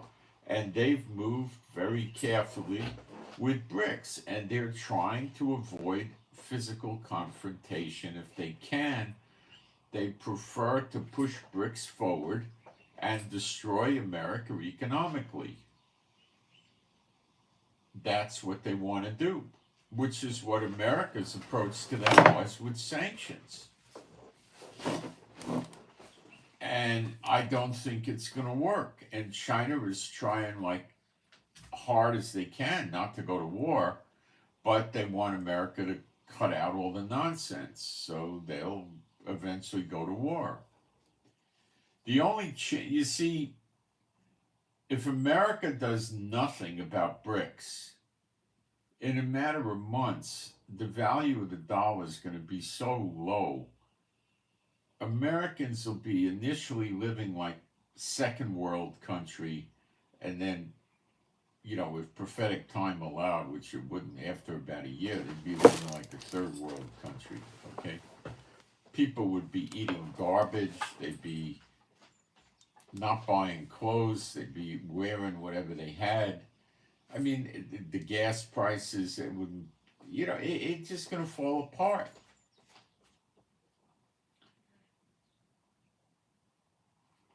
It's just going to crumble. And America knows it. And they're not going to be able to feed the war machine. They're not going to be able to spend, you know, billions and billions and billions of dollars building war equipment, because the value of the dollar is going to be crap. Okay, the dollar will go down probably within 3 to 6 months of 25%, maybe more. That means your buying power goes down by a fourth, and it's already down so low. It may go down by half. They're trying to kill America and the European Union. And the European Union and America know it, and they know they got to stop Russia, China, and Iran, and to a lesser extent North Korea, with this BRICS thing, or otherwise they're going to fall apart economically. And that's why you see the European Union come out with a statement: get 3 days worth of food in your house because of a war with Russia. Now, what are they? I mean, I don't know where they pulled 3 days from. Most survivalists in America talk about 6 months, but I don't know why they're saying 3 days. But okay, I think it's silly. You know, when I lived in Florida and we were getting hurricanes, yeah, 3 or 4 days of food supply would be sufficient till the government got, you know, things back on board. So I would usually keep enough water for 2 weeks in the house from for hurricanes, and food for at least 2 weeks, canned food and packaged food and stuff like that, because the power goes, the refrigerator goes, you know. And I used to have a charcoal grill, one of those with the dome on it. What did they call those? I forget. The good one. And I'd keep an extra bag or two of charcoal bricks, so I could, if the power went out and I had meat in the freezer, I could go out to the barbecue and barbecue the meat and then eat it. At least I wouldn't waste it. And then I had a lot of canned food and packaged food. And I also bought K rations too, which were not so much fun to eat, but which would beat starving. And that was it. That's what I did. And the purpose of that was for a hurricane. You know, when I grew up, no, even in the, let's go to the 60s and 70s, nobody was sitting there worried about wars. All we cared about in America, all we cared about was making more money, a nice house, nice car, vacations, things like that. People were buying Winnebagos like crazy in the 60s and 70s. That was the big thing. They'd get a Winnebago. I never liked it because they were so lousy to drive. I mean, it was, in my mind, not a nice, easy thing to drive. It was a pain in the neck to drive something like that. Changing lanes. If you went in the left lane and you want to get back to the right, you had to look at your mirrors and go over. I didn't like the things. I almost bought one. You know, it never clicked with me. And I didn't see what such a great value was, because you take it camping, then you got to clean it, and or it's gonna start smelling from food. I never got into it. I never liked it. I went somewhere, I got a hotel. I didn't care for this. But people were into that. Now, in those days, I was, people would like it. It was I guess instead of, if you got 3 kids, you could stuff everybody in a Winnebago, even a 26-footer, although the 40-footer was the cat's meow, but those were even worse to drive. And, you went to some campsite somewhere, and you'd pay back then, I don't know, $5, $7 a day. You'd hook up, you'd get water and electricity, and you had a canopy, and you had chairs. You'd sit outside and barbecue, and you'd be out in the country, and I don't know. I guess people like that. I like going to a hotel. And people were doing that. People were buying nice cars, imported cars, other kinds of cars. People would add rooms onto houses. I don't hear that anymore. I guess it's too expensive and impractical. But people, they had houses. They put patios. They put decks up. They'd buy above ground pools. They'd put in ground pools. Jacuzzis didn't catch on till the late 70s or so. Then they got popular. People put jacuzzis, usually above ground. What else did they do? It was, people were, buying clothes, going shopping, eating out was a popular thing, going to the movies, ball games. People were not sitting there worried about going broke. People had money in the bank. They were able to save money. They were putting money in investment funds. They were doing okay. People were doing okay.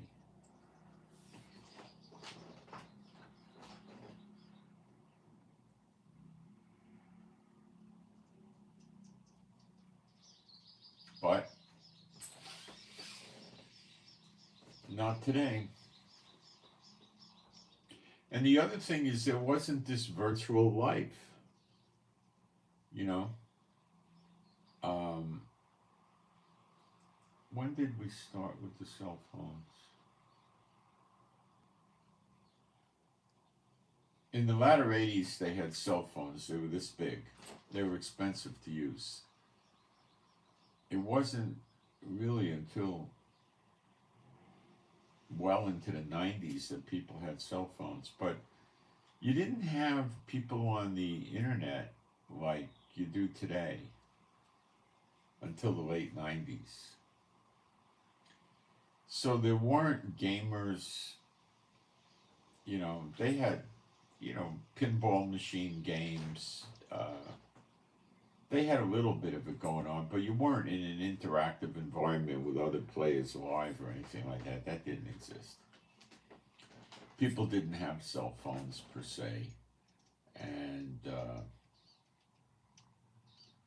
people had landline phones, and kids would have bicycles and wagons and skates and play with other kids in the street, and going to a skating rink.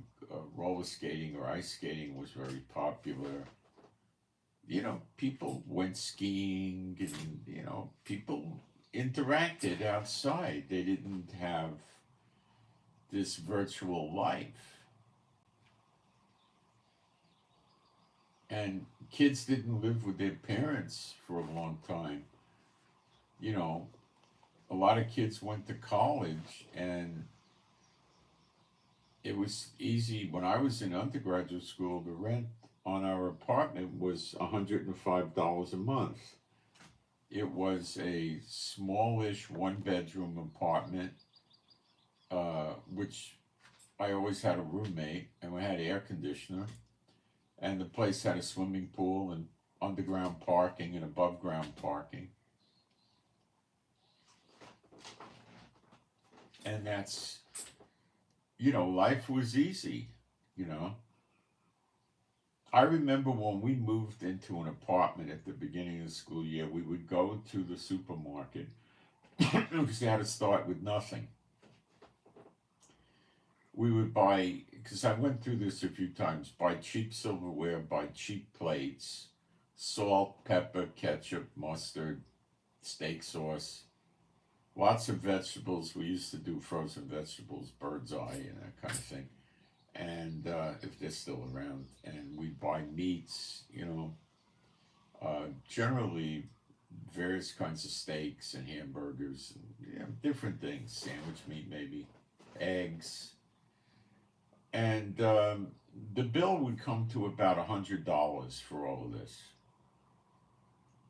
And it was a lot of food, bread and cookies and snacks and ice cream. We put it all in there. It'd fill the refrigerator up pretty nicely. And what would we buy? Well, we'd buy, 4 plates, 4 sets of silverware, salt shaker, pepper shaker, that kind of stuff. We were kids, It would be $100 to get the house started. That was it. Today it'd be, I don't know, $1,500 at least. T-bone steak was $1 a pound. 99 cents for T-bone. I don't know what it is today, $14, $15, something like that, $12. It was easy. I remember in the 70s in San Francisco, I'd go to this Chinese restaurant on Fillmore Street, the very early 70s, and I would get a bowl of what was called war wonton soup, a big bowl, I mean huge. And in there they had wontons with, chicken or beef or pork inside. I wasn't eating clean then. And then they had pieces of scallion in there. And they put shrimp in there, crab in there, lobster in there. I don't know, maybe not lobster, but definitely shrimp and some other fish in there. And pieces of pork in there. And some bok choy type vegetables in there and stuff like that. It was loaded with stuff. It was 90 cents. And I was a big guy, athletic, and I would be able to eat the whole bowl. I don't think I could do it now. It was huge. It was usually for a few people. I'd eat the whole thing. And it'd fill me up. And then sometimes I would order some fried rice with it or something else, and I'd eat both of them. But it was so cheap.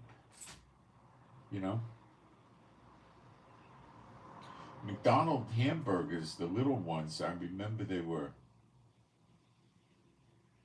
I think, 15 cents when I would go with my parents. French fries were 12 cents. The burgers were 15, and then you had a soda was usually 10 or 15 cents, something like that. Now, they were not big hamburgers, but they were okay, So you'd have 2 of those, fries and a soda, and you'd be okay. Or if you're a big person, you might want to have 3 or something like that, And you were all right.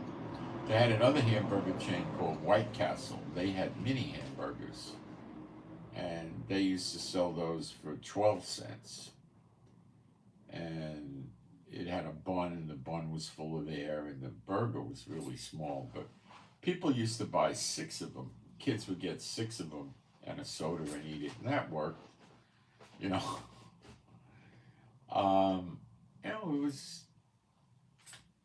was just so. I used to come home from when I was home in the summer in college. I had an old used Triumph TR3, and I would go to the gas station Friday. I usually worked in the summer and came back, and I would buy for Super Shell, which is a high octane gas. It was 25, 27 cents a gallon. I'd put $5 in, and I'd use the car all weekend, and then I'd be able to go to work Monday, and I still had gas for $5.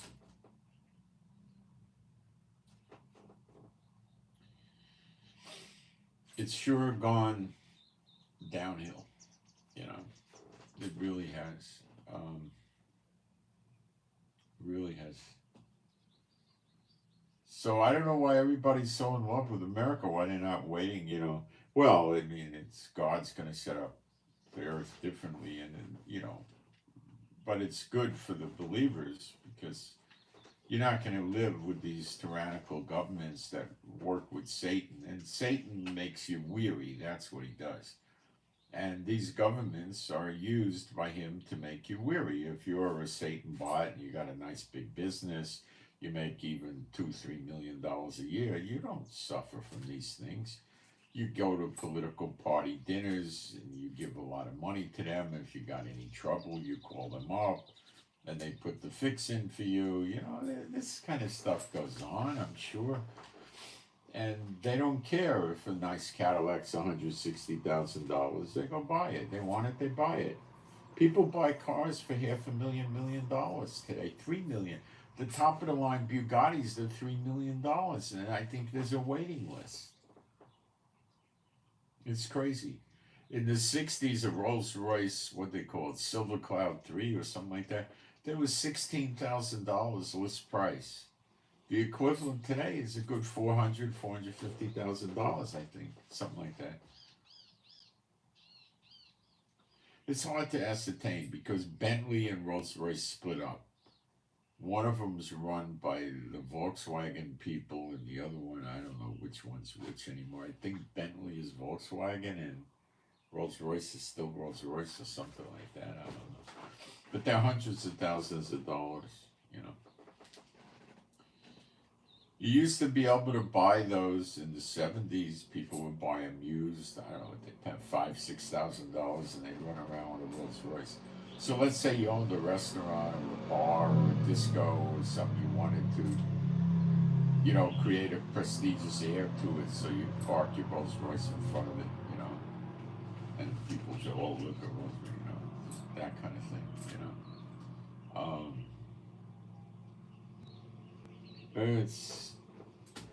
It's gone. Clothing used to be real fabric.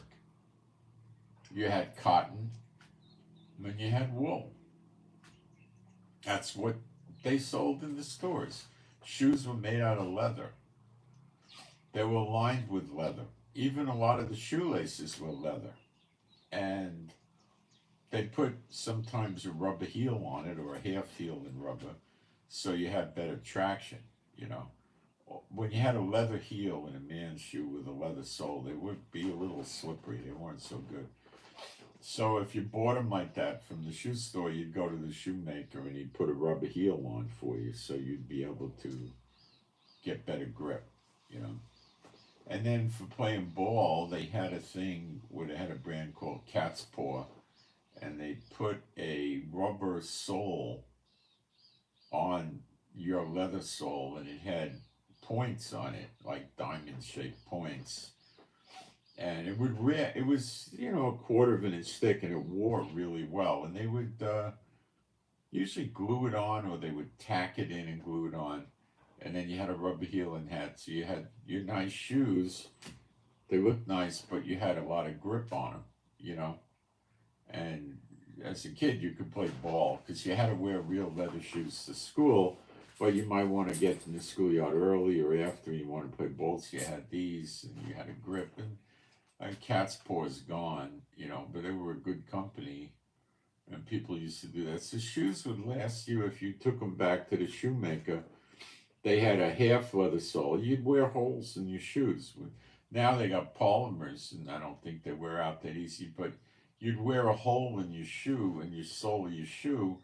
You'd go to the shoemaker, and you could have them put a half sole on because the arch part of the sole didn't wear out, or a whole new sole and new heels. So the shoes were so well made, people would have them resoled sometimes twice. And they still held up. We didn't have running shoes. We had Converse. They had half height and the high top, and they were good, but they wore out. And then we had Keds, which also had a low top and a high top, and they had what's called a tennis shoe. It had 5 laces on it. And then they had specialty shoes like handball.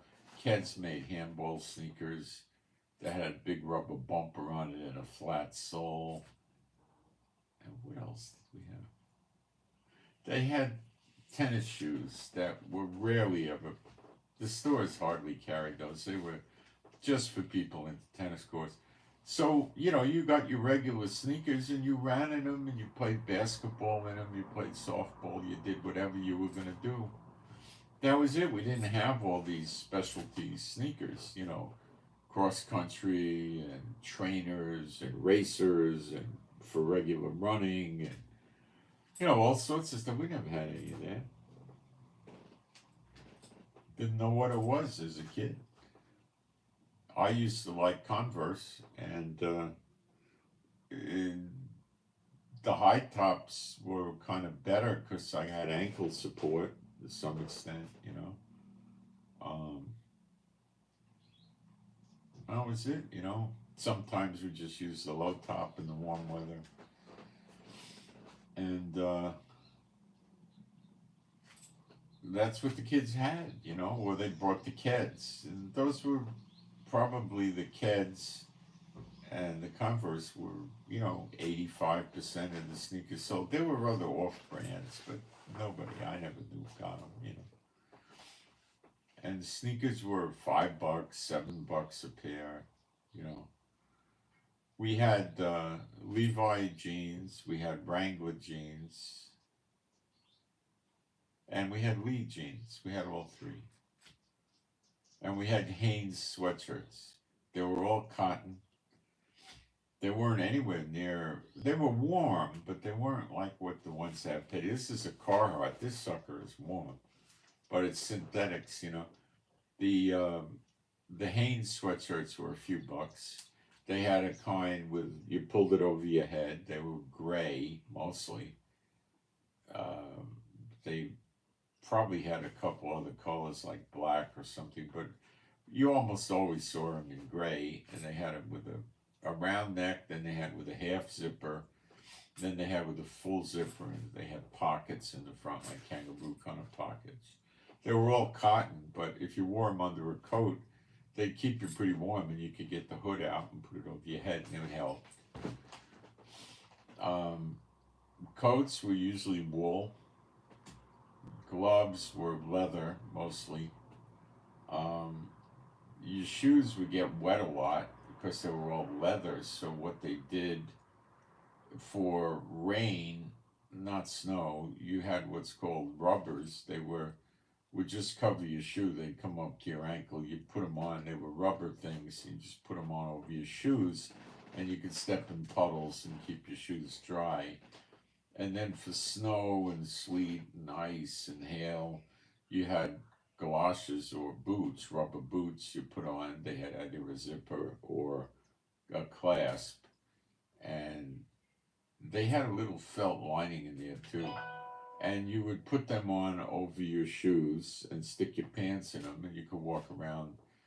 They went up about, I guess, at least 12 inches anyway. So, but a lot of times the snow would be 2-3 feet deep, but you wouldn't really walk around. They'd close the schools, and most people didn't go out until, the snow got plowed and shoveled away. They didn't want to crawl through 3 feet of snow. As a kid, I did it a lot. But you wore those rubber overshoes, They didn't have, water resistant leather boots, and that didn't exist. We didn't have that, Military boots were made out of leather, and they would get wet, What I did later on is, there was you buy a nice leather shoe, like a Forshine wingtip Brome or something like that, and it had leather and a leather lining and a leather sole. The leather sole didn't really absorb water that easily, but you would put like a wax shoe polish on it, solid shoe polish. You put on like 3 coats, And it would help a lot with the rain, unless you stepped in a puddle. But even then, you might survive. But in New York, you'd step off the curb, it'd be this deep, and the snow would melt in the slush. And if you didn't watch it and you stepped in a deep puddle, your whole foot got wet. You'd walk around all day with a wet foot. It was not nice. I couldn't wait to move out of New York. I hated it. I hated the winters. I couldn't stand it. You know, um, it was just the weather was just I hated it. I loved the nice weather and I hated the cold winters. It was long. But you had November, December, January, February, and you had about 5 months of miserable weather there. Cold, driving rain, snow, sleet, slush. 80% of the days in the winter in New York are foggy. You don't get sunlight 80% of the time. It gets light outside. You're able to, see and walk around, but oh man, it's just terrible, terrible weather. And I grew up in apartments in Jewish ghetto, cramped in, and it was just, I hated the place, you know. I really did, you know. In the warmer weather, it was nice. But in the winter, there wasn't much to do. You read a book. TV wasn't anything like what it is today. Nothing. There wasn't that much on TV. Um, when I was a kid, they were showing old movies that were silent movies. And they also had sound pictures too. And they were black and white. And they weren't that exciting, and the TVs didn't have great resolution. They had a curved screen. They were tube models. You had rabbit ear antennas or a roof antenna. You didn't get good reception. When it snowed or rained, you got little dots going across the roof. It wasn't very good. So people didn't, rely on that. A lot of people didn't have TVs when I was a little kid. They had radios, big radios, like, 3 feet high, 2.5 feet wide, 18 inches deep, big, huge radios. And it had usually one big speaker, and they'd sit in the room and listen to the radio. Radio was still very popular, you know. It wasn't that much on. When I was even a teenager, in New York City we had channel 2, 4, 5, 7, 9, 11, and 13. Although 13 wasn't a real station, you had 7 of those, and you had 2 UHF stations. And we probably had more stations than anybody in America. And at 11:30 at night, they used to shut the TV off. The stations would close. They would play the Star Spangled Banner, and then they had a test tube pattern up all night long. So there was very few stations after 11:30 at night that were on, maybe 2, 3 stations. There wasn't much to do with TV. It wasn't that, people weren't that interested in it, There wasn't much going on. And you had reception problems, you know. Um, People read books a lot. That was the big thing. They read books and they interacted with friends. They had social lives out of the house, It's very different than today. And the crime was relatively low. The drugs really hadn't hit America much at all until the hippie days, starting around 65, 66. That's when the drugs started. But the drugs were just in a few ghettos in America, very little going on with the drugs. And then it became way more popular, but it wasn't a big deal. So yeah, America's shot, It's nothing like what it used to be.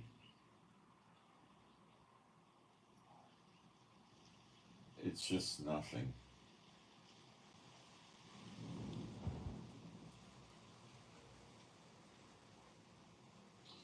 I'm looking around to see. My wife's doing much better. She keeps recovering more and more. It's going very nicely. Thank you.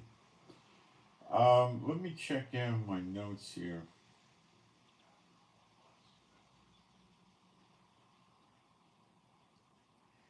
Some of you guys might want to toss. You have to look it up. I haven't done it. Look up the video game manufacturers that make video games and toss the owners of the video game companies because they're pretty bad about destroying society, you know. There's no ceasefire going on with Lebanon. Hochstein was there. He left. He came back to Israel. There's nothing realistic going on with the Hezbollah ceasefire, nor Hamas ceasefire. So, as to when the eggs are going to hit the fan, I do not know. With Iran, I don't know. But they said they're going to do something. Now, they are dumb enough to try to attack us just from Iraq. Iraq's a lot closer, and they might think they got some radar left in Iraq that could help them guide missiles to Israel. I don't think it's going to last long. So remember, we're going to see Elam destroyed, and Elam consists of basically parts of Iran, Iraq, and Syria. So those three countries are going to go. And it's multiple countries that hit them. It's not just one country. So it sure looks like that's coming to pass. Okay?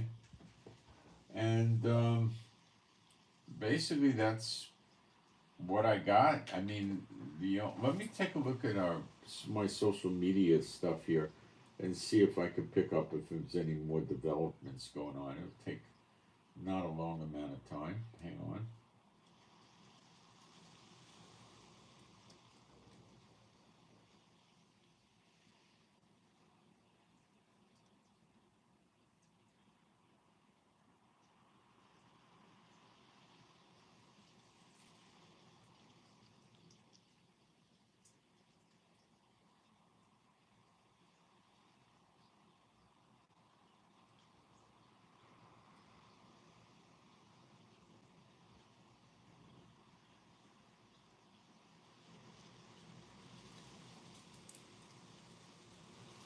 We're still striking Gaza, Hamas in Gaza.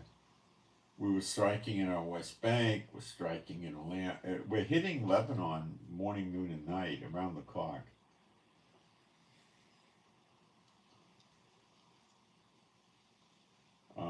We're not letting up. We got to destroy them.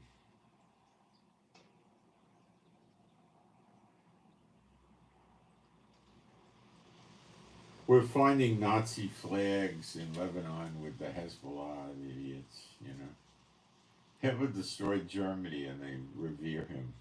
The stupidest thing you can imagine.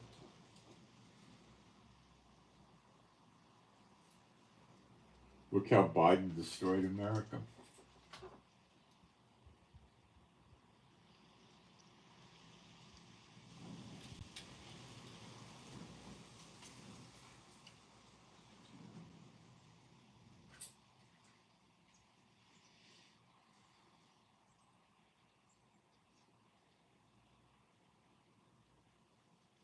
Russia and North Korea are getting their ties together and stuff. Yeah, sure. Russia needs drones, missiles from them, soldiers from them.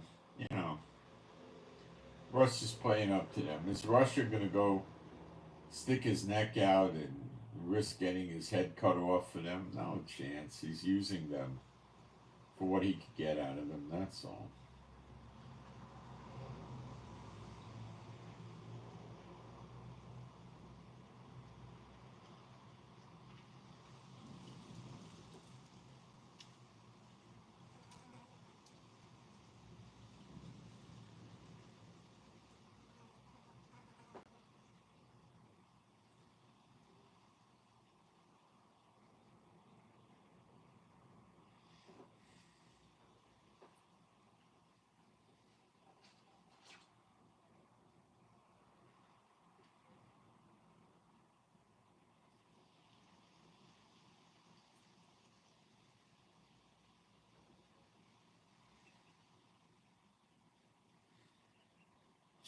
We got a member of our Knesset, our Congress, doing reserve duty in the military now. I've never heard of that in America.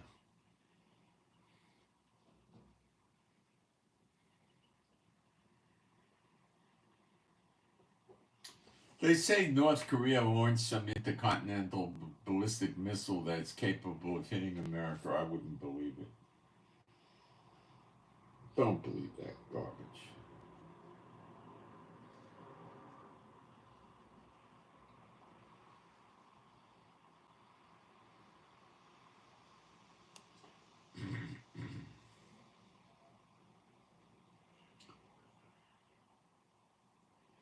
In North Korea, Tiger Man Kim, as Trump used to call him, tests these missiles, and everybody thinks, ooh. You never see the missile travel a intercontinental distance. You just see it launch and then come down at a way shorter range. I wouldn't believe they got him. Show us a real test. That they never do, because I don't think they got him. I really don't think they got him.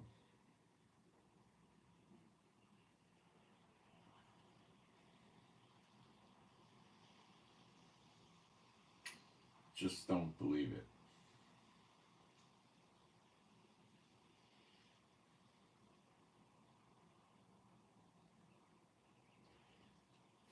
Well,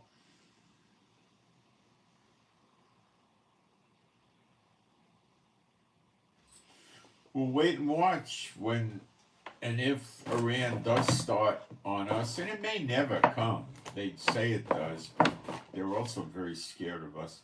I'll pop on with, emergency alert live streams, so you might want to subscribe. And basically, that's all I got today. The Lord didn't give me any more Bible studies to cover today. I don't think Iran has much missile launch capability from Iran, if any. So we'll have to see what they're cooking up with and what Israel's going to do. And Israel would normally, I think, do a preemptive strike against Iran, but Biden may be insisting Israel do nothing until the election is over. I don't know.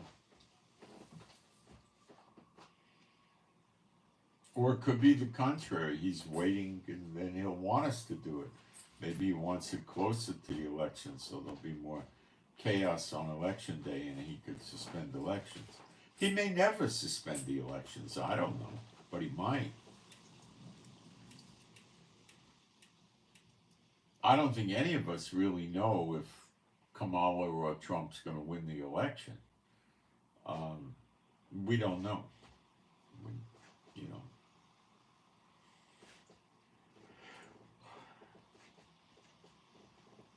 We just got to plod on and watch what happens. We're coming to the end of the line here. I think Trump's probably still going to campaign till right up to election day. But there's a lot of people that already mailed in ballots, I think. So they got a lot of votes already. But it's not indicative of how the vote's going to go. I don't think.